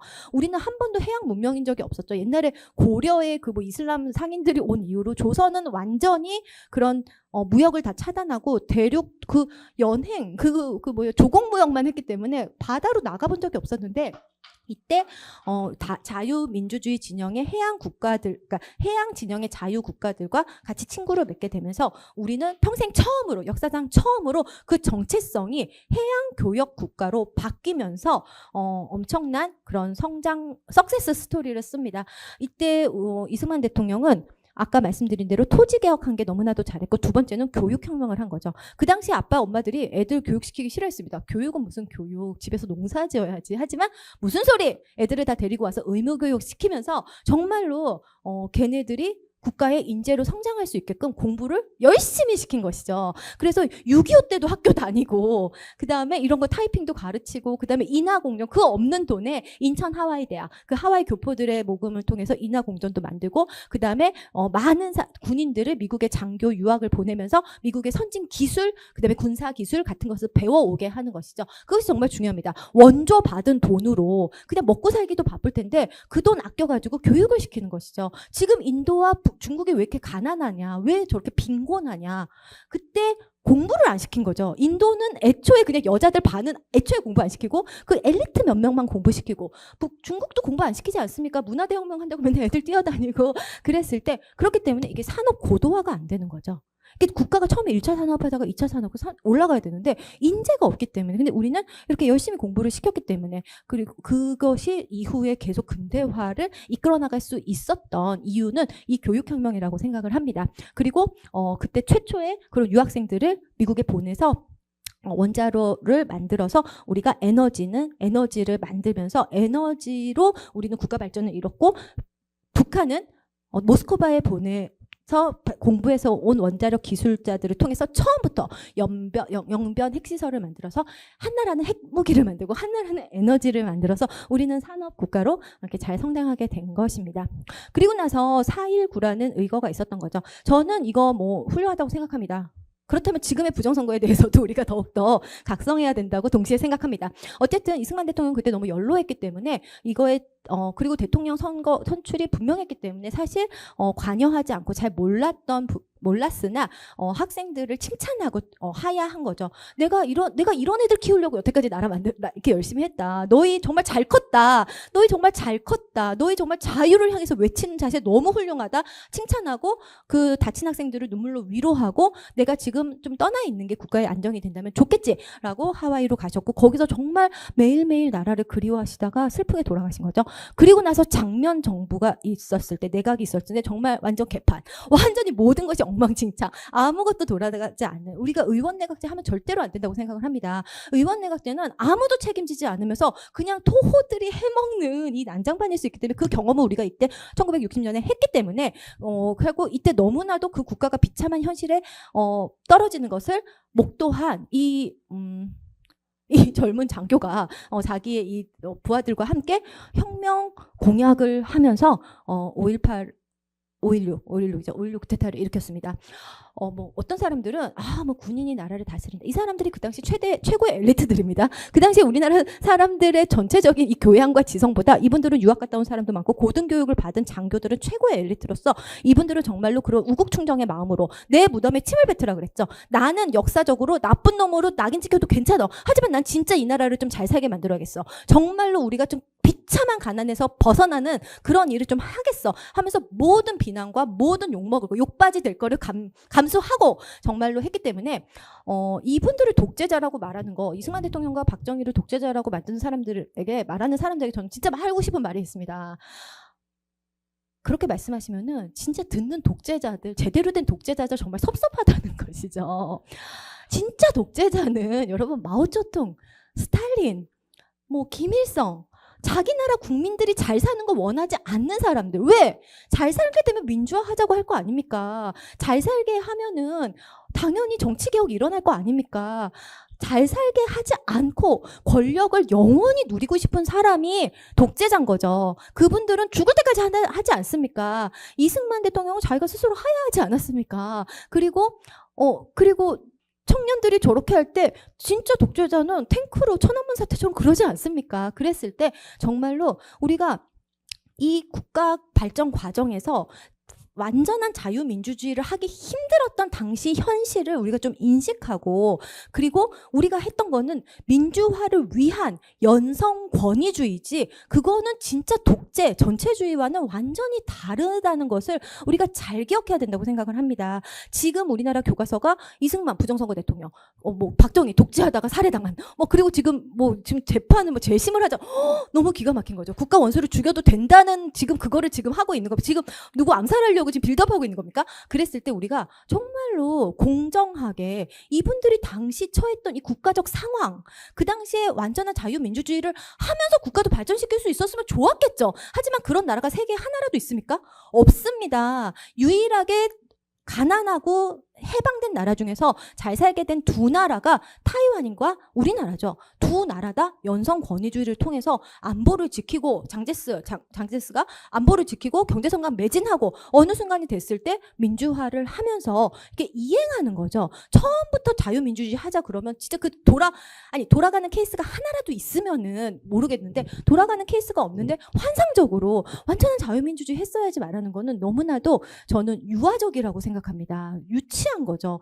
블링블링 아름다운 막 영원히 행복하게 살았대요. 약간 그런 거죠. 그랬을 때 우리가 이 상황을 당시의 역사적 상황, 우리나라의 처지, 국제 환경 이런 거를 다 두고 생각했을 때 저는 박정희 대통령에 대해서 아쉬운 점이 있습니다. 박정희 대통령이 이승만 대통령을 하와이에서 죽게 한 건 좀 잘못했다고 생각합니다. 그랬기 때문에 이거 이승만 대통령 장례식 사진입니다. 지금 세이브 코리아 12.7 구국기도회 정도 되지 않습니까? 정말. 근데 그때 인터넷이 있으니까 뭐가 있습니까? 정말로 사람들이 이승만 대통령을 존경하고 사랑했던 것이죠. 그랬을 때 그 박정희 대통령이 개인적인 취약한 권력의 문제, 아니면 개인적 가정사로 인해서 이승만 대통령을 복권시키지 않고 이렇게 역사 속에 좀 묻었고, 우리나라를 이승만의 자유민주주의 국가가 아니라 전통문화, 이순신 장군 같은 사람들을 막 발굴하면서 그랬던 거는, 당시로서는 이유가 있었겠지만, 나름의 이유가 있었겠지만 저는 지혜롭지 않다고 생각합니다. 그랬기 때문에 결국에 딸이 탄핵당한 거 아닙니까? 그랬기 때문에 이승만의 자유민주주의의 역사관이 무너지면서 결국에는 반대한민국 세력이 너무나도 커져버리고, 그 딸이 그 피를 봤다고 저는 생각을 합니다. 자기가 그 자유민주주의의 이승만의 자유인의 공화국을 얘기하면 자신의 입지가 약해질 거라고 생각했지만, 그때부터 우리가 그 정체성을 꽉 붙들고 왔다면은 우리가 역사전쟁에서 지고, 우리가 이렇게 반대한민국 세력이 강해지는 것을 딱 견제할 수 있는 자유공화국 세력이 있었을 텐데, 그러지 못한 것에 대해서 상당한 아쉬움을 저는 가지고 있습니다. 그럼에도 불구하고 박정희 대통령은 이승만 대통령 정도의 이런 그 문명사에 대한, 그 다음에 크리스찬니티에 입각한 정치의식을 가지지 못한 사람으로서는 그래도 할 수 있는 바는 정말 잘한 것 같습니다. 거기까지 못 간 거죠. 성령님이 주시는 지혜와 분별과 이게 있었으면 모르겠는데, 그게 없는 사람 치고는 그래도 그 환경 내에서 최선을 다해서 그 당시에 베트남 전쟁에 참전하면서 미국과 이렇게 합을 맞추려고 노력을 했고, 그리고 돈도 많이 벌어왔고, 그 다음에 그 당시에 분단 국가였던 서독에 가서 차관을 얻어오고, 그리고 광부들 파독하고, 그러면서 또 차관 얻어서 그 돈으로 목숨 걸고 경제 성장했고, 그 다음에 욕을 정말로 엄청나게 먹으면서도 한일 협약을 맺어서 돈도 받고, 그 다음에 관계도 좀 정상화하면서 이후 근대화를 계속 추진을 했습니다. 그리고 당시 그리고 이 박정희 대통령은 초등학교 선생님 출신이어가지고 풍금도 잘 치고 노래도 잘 만들고 그림을 잘 그린 거죠. 그래서 뭔가 이렇게 경제 성장을 할 때 그거를 그림으로 그려가지고 사람들한테 보여주는 거죠. 관료들에게 우리가 이런 거를 만들어보자. 그러면서 이렇게 설명하는 능력이 되게 뛰어났다고 합니다. 그래서 자기가 스케치를 해서 설명을 하고, 이걸 하면 어떻게 하면 좋겠어? 그래서 매일 같이 회의를 하고 목표량을 세우고 달성하고 같이 기뻐하고, 이게 하면서 그거를 정말로 열일하면서 그 모든 과정을 열심히 한 거죠. 그래서 이게 경부고속도로 이제 개통하면서 이렇게 나라의 혈관을 이것도 서독에서 배운 거죠. 서독에서 그 아우토반을 보고 영감을 얻어서 이런 고속도로를 깔고, 그다음에 이런 거를 축하하던 시절이 있었다는 게 저는 되게 약간 추억 돋는 것 같습니다. 여러분은 모르시겠지만 저는 저런 거 어렸을 때 뭐 저런 게 있었던 것 같기도 하고 저런 거를 진심으로 축하했다는 게 저는 되게 훈훈한 것 같습니다. 약간 나라가 정말 발전하고 있는 것을 함께 기뻐하는 거죠. 저는 지금 우리나라 사회가 너무나도 이 저성장과 이 좌절감에 의해서 함께 이렇게 기뻐하고 정말 우리나라가 좋은 나라라는 것을 기뻐하는 정서가 좀 확산되면 좋겠습니다. 이때 이것을 반대했던 사람들이 계신 거죠. 김대중 대통령, 김영삼 대통령 누워가지고 고속도로 이거 반대. 왜? 이분들은 이거 하면은 부자들 놀러 다닌다. 안 된다. 그 돈, 일본에서 받아온 돈으로 우리는 나눠 먹어야 된다. 25만 원 나눠주는 거랑 똑같지 않습니까? 근데 먹고 치워버리자는 거죠. 쌀을 나눠줘야 된다. 그리고 대중경제로 뭡니까? 우리는 이렇게 이런 사회주의, 그러니까 이렇게 경제해서 다 같이 농사 짓는 그런 공동체 사회를 만들어야 된다. 저는 감히 말하건대 저분들이 그때 집권했으면 우리 아직까지도 농사 짓고 있었을 겁니다. 절대 이 고도화를 할 수 없는 그 사고방식인 거죠. 그랬을 때, 우리가 정말 이거 역사적 평가 잘 해야 된다고 생각합니다. 그리고 그 당시에 민둥산이었던 우리에게 엄청나게 녹화 운동을 하면서 이것도 그 독일의 숲을 보고 영감을 얻은 거죠. 지금 북한이 조금만 홍수나도 왜 그렇게 다들 크게 사망 사고가 납니까? 그 산이 다 민둥산이어서 그런 거 아닙니까? 지금 태양광 한다고 이거 베어버리는 거 저 너무 웃기다고 생각을 합니다. 아니 나무가 있어야지 이산화탄소를 먹고 산소를 내지. 저거를 깎아가지고 나무를 죽이면서 무슨 환경을 얘기하는 건지 말도 안 되는 거죠. 태양광은 중국산 태양광이 중금속으로 오염시키고 메인터넌스도 안 되고 일조량도 부족해가지고 전혀 그게 없는데 너무 이상하죠. 트럼프는 그렇기 때문에 그런 거 싫어합니다. 태양광 싫어합니다. 그리고 나무를 심는 게 환경에 중요하다고 생각하는 사람인 거죠. 그랬을 때 이런 일들을 합니다. 그리고 포스코 같은 회사를 만들어서 산업의 쌀을 만들고 그때 일본이 엄청나게 기술을 이전해 주는 거죠. 신일본 제철에. 왜 중국은 산업 철강을 생산 못하냐? 박태준이 없어서 그렇다고 말할 정도로 정말 그 당시에 그 보국, 그러니까 기업을 통해서 애국하겠다는 이 기업가들이 열심히 일했기 때문에 우리가 정말 발전할 수 있었다고 생각을 합니다. 저는 이게 선대의 노력에 대해서 진짜 감사하게 생각하고 나라를 지켰던 참전용사들, 근대화를 이끌었던 우리 아버지 세대들 진짜 감사한 마음으로 살아야 된다고 생각을 합니다. 저희 시아버지가 여기 계셨다는 것 같습니다. 추석 반납운동. 지금 민노총이 들으면 떼굴떼굴 구르고 난리 나지 않겠습니까? 진짜로 추석을 반납하면서 저희 시아버지도 막 주무실 때 막 군화? 이거 워커를 옆에 두고 주무셨다고 합니다.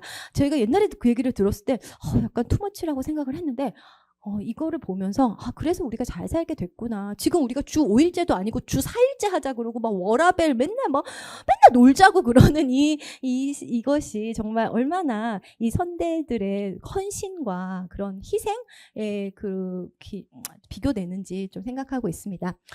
제가 말씀드리고 싶은 것은 그것이 쉬운 환경이 아니었다는 것이죠. 이게 다 좋은 환경에서 이렇게 한 게 아니라 북한이라는 무서운 나라가 우리를 죽이겠다고 난리치는 환경에서 이 일을 했다는 게 저는 중요하다고 생각합니다. 그 당시에 무장공비를 보내서 서울 시내에서 교전을 하지 않았습니까? 그랬을 때 청와대에서 그 당시 일하던 사람들이 총소리를 들으면서 그 일을 했다면 그 기분이 얼마나 무서웠을지 두려웠을지 그런 생각을 합니다. 저 연예인들 납북해 가고 그 다음에 카터는 미군 철수하겠다 그러고 아웅산에서 저렇게 폭발시켜가지고 미얀마에서 우리나라 관료들 수십 명 죽고 유능한 사람들 저렇게 비행기 폭파해가지고 그 대한항공 칼기 폭파해서 그때 몇백 명 죽지 않았습니까? 그런 북한을 머리 위에 두고 이런 경제 성장을 했다는 게 저는 너무 중요하다고 생각합니다. 그렇기 때문에 우리가 그것을 할만하니까 했지라고 생각하는 게 아니라 진정으로 애국과 용기가 있는 일이었다고 평가해야 된다고 생각하고 제일 나쁜 거는 이 대한민국 내에 있었던 이런 친북주의자인 거죠. 저 사람들이 아니 어떻게 목사님이 기독교인을 죽이는 독재자와 저렇게 기쁘게 웃음을 나눕니까? 문익환 목사죠. 저분의 아들인 문성근 배우가 지금 충무로의 완전 거물 아닙니까? 권혜윤은 조총련이고 문화예술계가 이렇게 돌아가고 있으니 우리가 영화를 볼 때마다 기가 막힌 거죠. 우리 충무로 영화 중에서 반미, 반자본주의, 반부자 그런 거 반일 빼면 뭐가 남습니까? 안 남지 않습니까? 그랬을 때 정말 그런 거 잘 생각해야 되고 또 이런 사람들이 그들에게 정통성을 쌓는 이런 사람들이 지금 여의도를 장악하고 있다는 게 우리의 지금 힘든 현실이라고 생각합니다. 그래서 우리가 이런 엄청난 쾌거를 달성했을 때 대한민국은 괴물과 싸우면서도 괴물을 담지 않았다.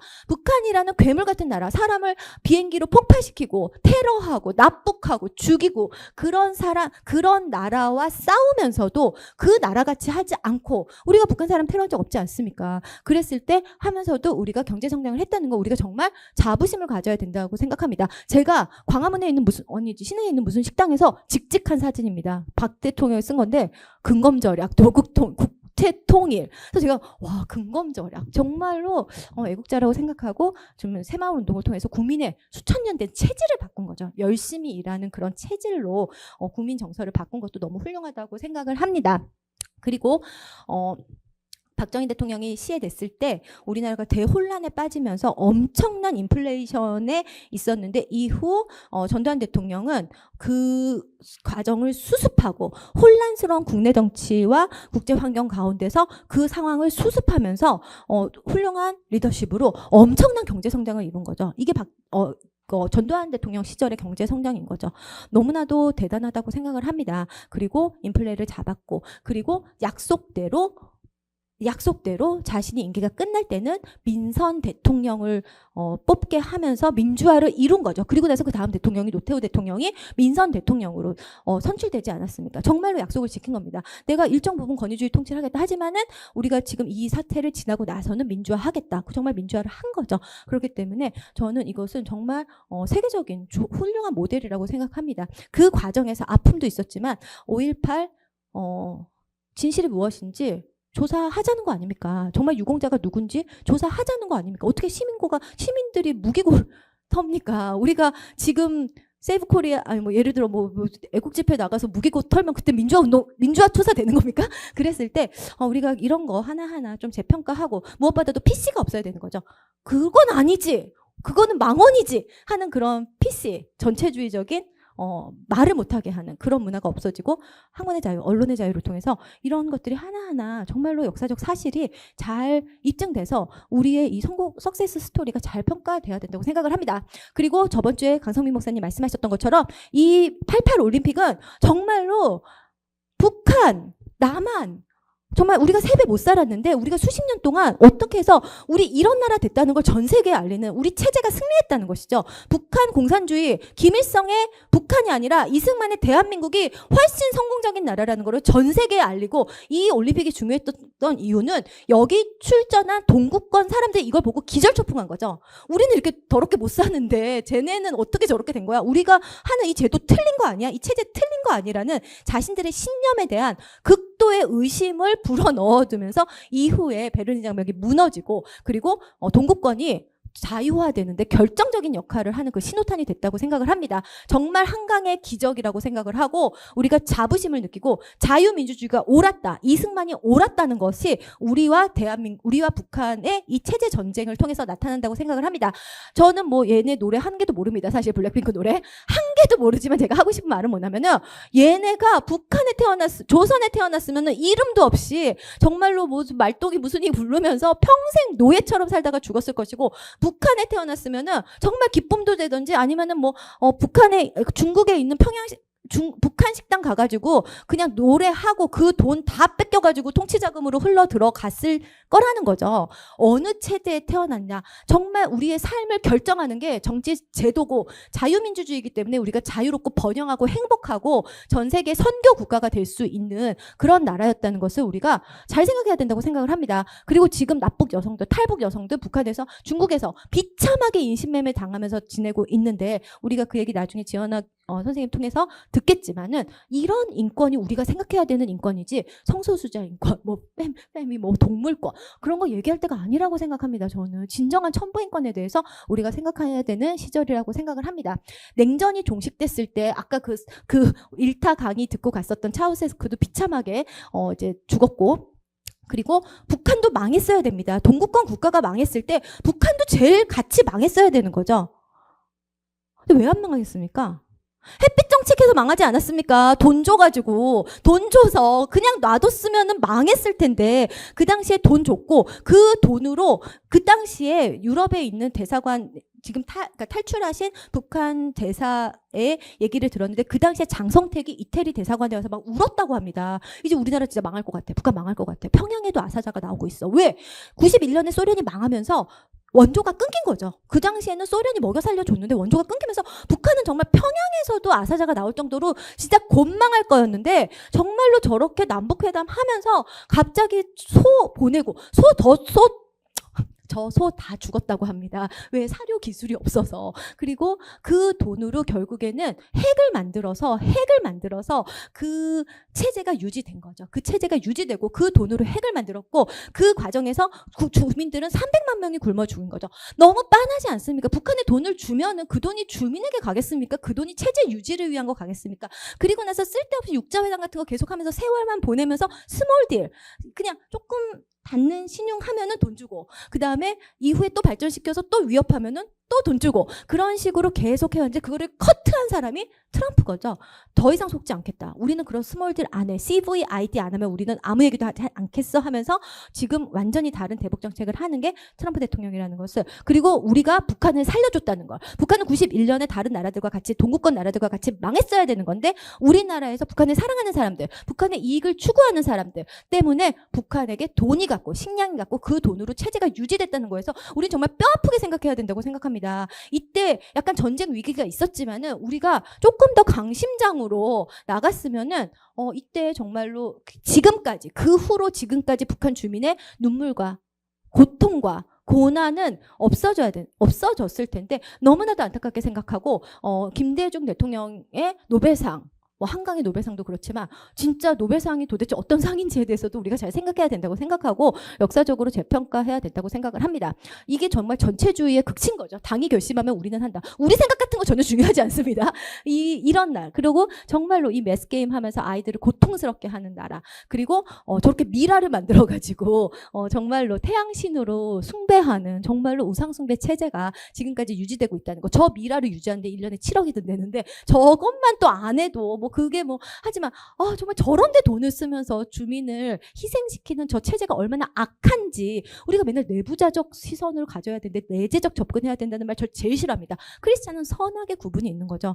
마치 북한도 괜찮은 나라인 것처럼 계속 얘기하면 교양인으로 보이니까 전 아니라고 생각합니다. 분명히 쟤네는 망해야 되는 나라가 있는 거고, 나라가 이런 나라가 돼야 되는 방향, 선악의 구분이 있는 것이 저는 크리스찬 월드뷰라고 생각을 합니다. 태양절, 저 완전히 태양신, 저 뭡니까? 저 완전히. 그리고 김정은, 저 뭡니까? 완전 나르시즘. 영광, 하나님 홀로 영광 받으셔야 되는 땅에서 인간이 저렇게 영광받는 꼴을 더 이상 보지 않을 수 있는 날이 속히 오기를 간절히 기도하고 있습니다. 그리고 이번에 중학생들 처형된 거, 저는 정말로 저거를 보면서 정말 말이 안 나옵니다. 정말 너무나도 우리가 자식이 조금만 다쳐도 막 속상한데 저걸 봐야 되는 그 부모와 이웃들, 친지의 마음이 어떨지. 뭐 큰 죄 졌습니까? 드라마 봤다고 저렇게 되는 거 아닙니까? 얼마나 진실을 두려워하는지, 얼마나 악한지를 보여주는 결정적인 뉴스기 때문에 저는 저 중학생들의 생명이 결국에는 북한 자유와 우상숭배 정권 이 망하는데 그 역사 가운데 있을 거를 믿습니다. 그리고 북한이 얼마나 지금 다급한지, 얼마나 지금 엔드게임에 우리가 돌입했는지를 보여주는 증상이라고 생각합니다. 웬만하면 인간이면 저러지 않지 않겠습니까? 사실 그랬을 때 이건 진짜 우리가 엔드게임, 카이로스의 시간에 접근했다는 것을 또 역으로 입증하는 일이라고 생각을 합니다. 대한민국의 체제 전쟁이 진행 중이라는 말씀을 드리고 있습니다. 통일에는 두 가지가 있습니다. 딱 두 개밖에 없습니다. 아니죠. 대한민국 통일의 케이스는 딱 두 개밖에 없는 거죠. 적화 통일 되는지 자유 통일 되는 겁니다. 통일의 종류는 딱 하나입니다. 흡수 통일밖에 없는 거죠. 중간에서 만나는 거 없습니다. 통일의 종류는 딱 하나. 센 놈이 약한 놈을 흡수하는 것밖에 없습니다. 서독이 세서 동독을 흡수했고 베트남이 세서 남베트남을 흡수한 거죠. 센 측이 약한 측을 흡수하는 게 통일의 방법입니다. 그렇기 때문에 우리는 북한이 이기면 적화 통일 되는 거고, 자유민주주의 우리가 이기면 자유 통일 되는 겁니다. 통일의 이거는 두 개밖에 없다는 거. 이게 그 예라는 거 너무나도 확실하지 않습니까? 어떻게 중간에서 만납니까? 자유민주주의 인민공화국 합니까? 아침에는 자유민주주의하고 저녁에는 인민공화국 합니까? 뭐 6개월씩 나눠서 합니까? 그런 거는 없는 거죠. 없는 겁니다. 그거를 있다고 자꾸 우리를 막 이상한 세뇌를 시키는 사람들, 누구의 이익을 수호해야 되는지 수호하는지 잘 봐야 됩니다. 우리가 해야 되는 통일은 이건 거죠. 우리가 이렇게 돼서 자유 대한민국, 자유 한반도를 만드는 게, 거룩한 한반도를 만드는 게 북한 땅에도 진정한 샬롬과 은혜와 평강과 복음이 있는 정말 생명의 땅으로 만드는 게 우리의 유일한 미래라고 생각을 합니다. 그게 안 되면은 우리도 더 이상 살 수 없는 거죠. 우리도 정말 못 해먹겠는 거. 아니, 언제까지 맨날 차별금지법 막느라고 막 계속 입법하고, 요즘 완전 입법 폭주하는데 정말 끝없이 북한의 이익을 수호하는, 언제까지 이렇게 막 수비만 하고 살겠습니까? 우리가 정말 이 문제를 해결하고 숙주가 죽어야죠. 숙주가 죽는 역사가 오지 않는 한 정말 발 뻗고 지낼 시간이 없다고 생각을 합니다. 그랬을 때 그것을 반대하는 사람들이 너무나도 많다는 것이죠. 아까도 얘기했지만 백낙천 교수 같은 사람, 창비를 통해서 우리나라 문화, 예술, 언론, 교육계를 완전히 좌파사상, 완전히 친북주의로 물들어버린 사람, 이런 사람들 막 알릴래요? 뭐 그런 데 나와가지고 막 말도 안 되는 소리 하고, 이 사람들 자기들이 민주화 운동을 했다고 하는데 그게 무슨 문제화 운동입니까? 반국가 운동을 한 거를 민주화로 이렇게 뭐랄까 세탁해가지고 여의도에 가가지고 지금까지 그러고 있는 거 너무나도 뭐 말하면 끝도 없지 않습니까? 우리가 그들에게 헤게모니를 많이 뺏겼는데 지금 대통령이 그것을 이제 반대한민국 세력으로 딱 네이밍하면서 정말 체제 전쟁에 본격적으로 조립했겠죠. 저는 너무 기쁩니다, 솔직히. 저는 사람들이 뭐 계엄 이후로 뭐 힘들다고 하는데 저 솔직히 양심 고백 무척 행복합니다. 옛날에는 그냥 이러다 말라 죽는 건가? 이러다가 그냥 죽는 건가 그랬는데 이젠 전선 갈라졌고 피하 식별됐고 우리의 적이 누군지 우리의 편이 누군지 그리고 막강한 그런 헌법상의 권리와 투지와 결기를 가진 대통령이 우리 측 대장으로 나서줬기 때문에 이제 싸우면 되는 거고 이기면 되는 거기 때문에 지금이 아주 기쁘다고 생각을 합니다. 그냥 암이 걸렸을 때 암인지도 모르고 죽을 뻔했었는데 이제 막 메스를 들이대고 막 그러는 거기 때문에 지금 정말 저는 잘 됐다고 생각합니다. 어쨌든 그래서 이 사람들이 원하는 통일이 이건 거죠. 이 한반도기 연방제하겠다는 거죠. 연방제는 북한이 원하는 통일 방식입니다. 왜? 처음부터 우리가 남진 통일하겠다고 말하면 안 되니까 우리가 중간에서 만나자. 연방제 낮은 장벽 연방제 하자. 그거를 똑같이 바른 사람이 저분. 그리고 그거를 상징하는 깃발이 이거. 그렇기 때문에 이거는 결국에는 연방제는 결국에는 북한이 되는 거죠. 왜? 연방제 하면은 북한은 북한대로 있는 거고 우리 같은 나라 되면은 북한은 한 표, 100% 한 표. 우리는 갈라지겠죠. 그렇기 때문에 결국에 북한이 원하는 정치 노선이 이어지겠죠. 그렇기 때문에 연방제 통일은 적화 통일의 아주 전략적 과정입니다. 그리고 그것 상징하는 깃발이 한반도인 거죠. 우리가 이 깃발이 돼야지. 왜 저런 족보 없는 저 파란색 어디서 나온 겁니까? 그랬을 때 이게 왜 저분들이 저렇게 저거를 좋아하는지 저것의 의미가 그거기 때문에 그런 거죠. 그리고 그 빨간 통일이기 때문에 실질적으로 그렇기 때문에 문재인 대통령 평양 방문 때 저런 저게 걸려 있지 않습니까? 저게 다 같은 맥락인 거죠. 저분들이 원하는 게 무엇인지가 그냥 말하지 않아도 보면 아는 거 아닙니까? 그랬을 때 보면 아는 거고 그리고 이분도 저거 들고 다니고 그런 것이죠. 그리고 저 트랙터 타고 왔을 때 저거 깃발 들고 다니는 거 아닙니까? 대북제재 해제하는 거. 저 사람들이 누구에 의해서 누구의 지령을 받고 누구의 이익을 수호하는지 그냥 딱 보면 아는 거 아닙니까? 그랬을 때 이것은 뭐 여당과 야당의 싸움이 아니고 정말 대한민국과 반대한민국 이승만의 대한민국인가 김일성의 북한인가라는 체제 전쟁이 지금 대한민국 내에서 치열하게 ING라는 것을 명백하게 보여준다고 생각을 합니다. 이렇게 여러 번 정상회담을 했지만은 정말로 한 번도 인권에 대해서 한 번도 북한에 있는 크리스찬에 대해서 한 번도 납북 포로에 대해서 얘기 안 한 거죠. 맨날 돈만 주고 말이 됩니까? 그리고 저렇게 그 탈북한 사람을 정말 자유를 찾아온 사람을 정말 보내버리는 진짜로 무슨 인권 같은 소리 하면 안 되는 거죠. 저런 분들이. 그랬을 때 우리가 지금 우리나라에서 어떠한 정치적 이 체제 전쟁이 일어나고 있는지를 너무 많지만 간단하게 볼 수 있는 사건이라고 생각합니다. 그리고 정신 나간 대학생들이 저렇게 대진연 같은 거를 만들어 가지고 미군 대사관 막 침범하고 그다음에 뭐 위임맞이하고 그런다 그러는데 이제 쟤네들은 우리의 그런 애국 청년들 그리고 2030 깨어나고 그다음에 시국선언 하는 애들에 의해서 완전 달려버릴 것을 정확하게 예측할 수 있습니다. 그리고 저런 거 보면은 저 이번에 저쪽 집회입니다. 탄핵 찬성 집회. 무리 죽음이라 그러죠. 저 누가 우리나라에서 무리 죽음이라고 하는 사람이 어디 있습니까? 그냥 딱 봐도 북한이 써준 거죠. 그랬을 때 너무나도 명백하다는 거. 이거는 제가 음모론자입니까? 뭐 아닙니다. 저 너무 그냥 딱 보면 아는 거 아닙니까? 그리고 저거 누가 우리나라에서 저렇게 씁니까? 미군 철수라 그러지 않습니까?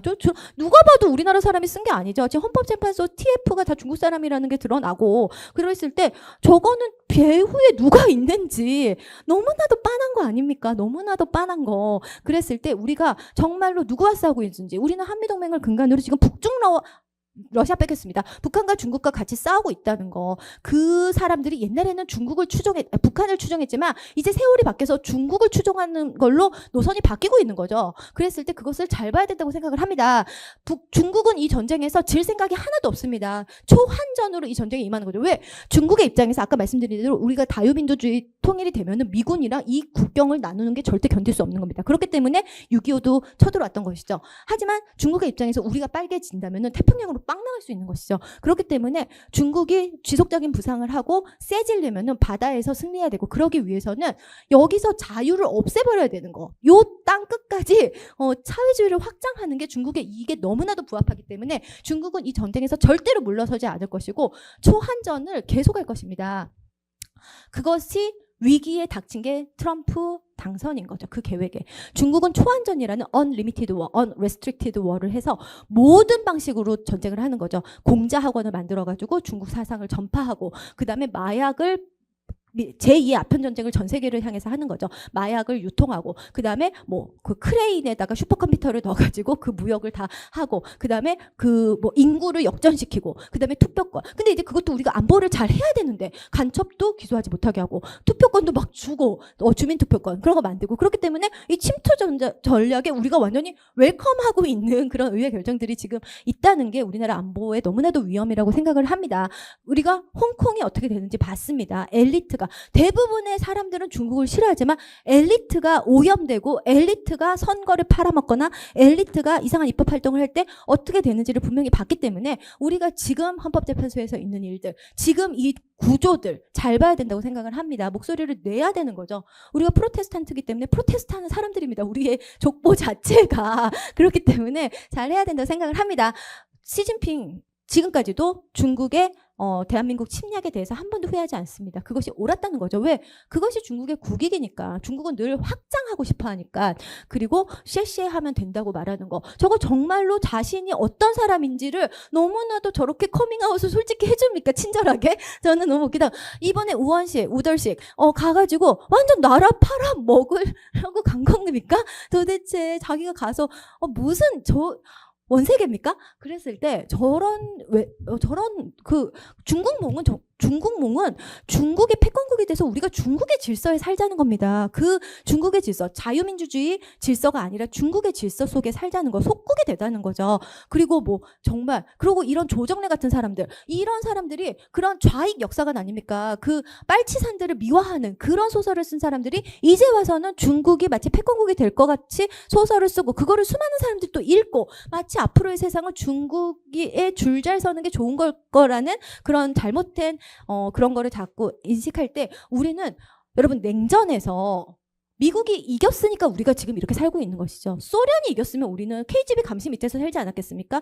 지금 패권전쟁 미중이 할 때 미국이 이기면 우리는 지금처럼 사는 거고 중국이 이기면 우리도 홍콩처럼 살지 않겠습니까? 그랬을 때 우리가 누가 이겨야 되는지 잘 생각해야 되지 않습니까? 우리가 자유롭게 살면 좋지 않습니까? 우리가 시진핑 사상 외우면서 살면 힘들지 않겠습니까? 그랬을 때 우리가 지금의 패권전쟁 잘 봐야 된다고 생각합니다. 이게 중요한 것 같습니다. 북한 주민은 김일성 체제가 아닌 거죠. 중국은 중국 공산당이 아니라는 겁니다. 독재 체제는 독재자와 국민이 분리되어 있기 때문에 지로성 관계입니다. 얘가 살면 얘가 죽고 얘가 살면 얘가 죽고 그렇기 때문에 저는 중국 좋아합니다. 중국 공산당이 잘못된 것이죠. 그래서 중국이 정치개혁하고 다당제 민주주의 국가가 돼서 선교 중국 돼야 된다고 생각을 합니다. 중국을 사랑하기 때문에 중국 공산당을 미워하는 거고 중국 공산당이 무너져야 된다고 생각하는 저의 진의를 알아주시면 좋겠습니다. 컨클루전입니다. 미국은 냉전 이후로 중국이랑 계속 잘 지냈습니다. 그냥 좋은 게 좋은 거지 돈이나 벌자 뭐 그런 거죠. 글로벌리즘. 중국이 저렇게 큰 마켓이야. 저렇게 제조국이야. 잘 지내자라는 거였죠. 근데 트럼프가 어느 순간 보니까 뭡니까? 트럼프는 현실주의자입니다. 트럼프가 보니까 중국이 지금처럼 발전해? 그러면은 어느 순간 중국이 우리를 역전하게 되고 그러면 우리는 미국식 way of life를 살 수가 없어. 미국의 삶의 방식이 뭔가 민주주의, 인권, 시장 경제죠. 그랬을 때 우리가 그렇게 중국되지 않으려면은 지금 중국이 올라오는 거를 이제 더 이상 냅두면 안 돼. 눌러야 된다고 생각하는 거죠. 컨테인 차이나 하자는 거죠. 그러면서 이전의 동맹들 너희 너무 친중이야. 너희 너무 개념이 없어. 여러분 유럽을 자유민주주의 국가라고 부를 수 있습니까? 아닌 거죠. 유럽 너무 망가졌죠. 완전 사회주의 LGBT 아닙니까? 그랬을 때 다시 줄 서자는 거죠. 우리랑 생각이 같은 나라들 같이 가자는 거죠. 기존의 동맹 체제를 유지하기보다 기존의 나토 돈도 안 내고 싸우지도 않는 그런 나토 말고 이제는 우리랑 생각이 같은 사람들 같이 줄 서자고 계속 얘기하는 거 아닙니까? 한미동맹, 가치동맹으로 가자. 일본 강화하고 같이 가자는 거죠. 왜? 이 나라는 만만치 않은 나라라는 겁니다. 소련보다 더 무섭죠. 소련은 고립돼 있었습니다. 중국은 전 세계에 퍼져 있지 않습니까? 그랬을 때 중국은 또 소련이 하지 않았던 초안전을 하지 않습니까? 정말 수단과 방법을 가리지 않는 전쟁을 하기 때문에 이 전쟁은 너무나도 힘든 전쟁이야. 그렇기 때문에 같이 싸우자고 하면서 트럼프 1기 때 하던 거를 지금 2기 때 다시 하려고 하는 거죠. 이번에 트럼프 2기 취임식 때 그 노래 마귀들과 싸울지라 나나나나나나 하면서 했을 때 정말 그 나라가 어떤 나라인지 하나님이 주신 자유 천부인권을 수호하고 그 자유가 확장되기 위해서 지금 가장 위협적인 모든 길은 로마로 통하고 모든 악은 중국으로 통한다는 게 요즘 그 중국 시위자들의 구호인데 천멸중공인 거죠. Heaven destroys China. 그랬을 때 그거를 위해서 전격적으로 지금 일을 하려고 모든 발동을 걸고 있습니다. 국내 정치적으로는 뭐 머스크가 돛지를 만들어가지고 재정을 하는 것도 아니 나라가 알뜰하게 돌아가야지 힘이 있지 않습니까? 여기저기 돈이 줄줄 새면은 무슨 힘을 씁니까? 그랬을 때 지금 우리가 저기도 중동도 정리되고 우크라이나도 정리되는 것을 보고 있습니다. 왜 그럽니까? 이제 힘을 동북아 중국에 모으겠다는 거죠. 이제는 이런 전쟁들 다 마무리해. 왜? 마무리하고 이제 우리가 진짜 싸울 것은 넘버 2. 넘버 1이 왜 넘버 10이랑 싸웁니까? 넘버 1이 왜 뭐 테러 집단이랑 싸웁니까? 이렇게 격이 안 맞지 않습니까? 그런 건 다 정리하고 이제는 우리는 넘버 2와 싸워야 돼. 패권 경쟁을 해야 되는 게 트럼프의 그랜드 스트래터지, 대전략인 거죠. 그거를 위해서 지금 이제 막 빌드업을 하고 있는 거죠. 이제 막 정리를 하고 있는 것이죠. 그랬을 때 상황은 복잡합니다. 우리가 트럼프 대통령과 이렇게 싱크를 맞춰야 되는 거죠. 우리의 정치의식, 우리의 그런 외교 안보 전략, 그다음에 우리의 그런 중국 전략과 이 미국의 중국 전략이 이게 합이 맞아가지고 중국이 이 트럼프 전 대통령의 2기에 그 정책이 잘 진행된다면은 중국이 확 약해질 것입니다. 확 약해지겠죠. 모든 면에서.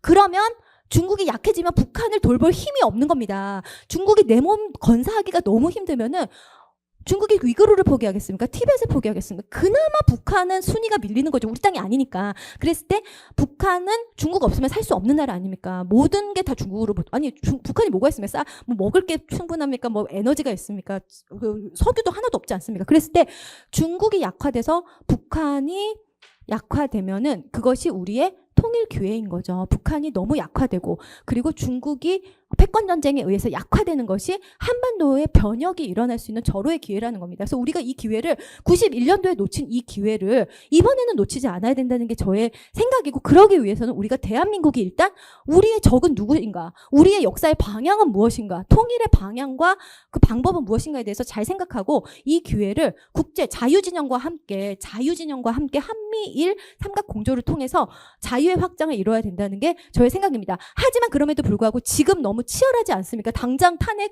어떻게 진행될지도 너무 살떨리는데 그랬을 때 제가 역사를 보면서 느끼는 거는 우리나라가 될 만해서 된 적은 한 번도 없었다는 겁니다. 이 모든 역사를 봤을 때 뭐 상황이 좋고 뭐 이게 뭐 될 만해서 된 건 하나도 없었고 그저 하나님의 은혜, 그저 나라가 백척한 그 정말 위기 상황에서 하나님이 정말 그 은혜를 주셔서 우리가 여기까지 왔기 때문에 지금도 간절히 우리가 또 기도하면서 은혜를 구하면은 모세 앞에서 홍해가 열렸던 것처럼 어미하신 하나님의 능력과 섭리가 어떤 일을 하시는지 우리가 볼 수 있는 시점이기를 바랍니다.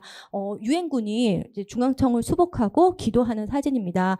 한국교회 새벽기도의 영성이 우리가 있지 않습니까? 빌리그람 목사님 오셨을 때 여의도의 기도를 하나님이 들으셨기 때문에 은혜를 부흥을 주시고 은혜를 주시고 선교한국이 됐다고 생각합니다. 지금 세이브 코리아 또 12.7 기도회가 간절히 눈물로 기도하고 광주 찢어지지 않았습니까? 않습니까? 대구 난리 나지 않았습니까? 지금 조선대 전남대도 시국선언 하지 않습니까? 그랬을 때 40, 50대는 생각이 굳어버려가지고 제 생각에 망한 것 같습니다. 하지만 이 청년들은 제 친구들 이루 말할 수가 없습니다. 하지만 이 청년들은, 여러분들은 이게 새로운 상황이 펼쳐지면 그것에 대해서 이렇게 말랑말랑한 거죠. 그다음에 스스로 리서치를 하고 공부를 하고 정말 그 대통령의 레터를 읽어보고 그러면서 생각이 바뀌고 있을 때 저는 이것이 다 기도의 응답이라고 생각을 합니다.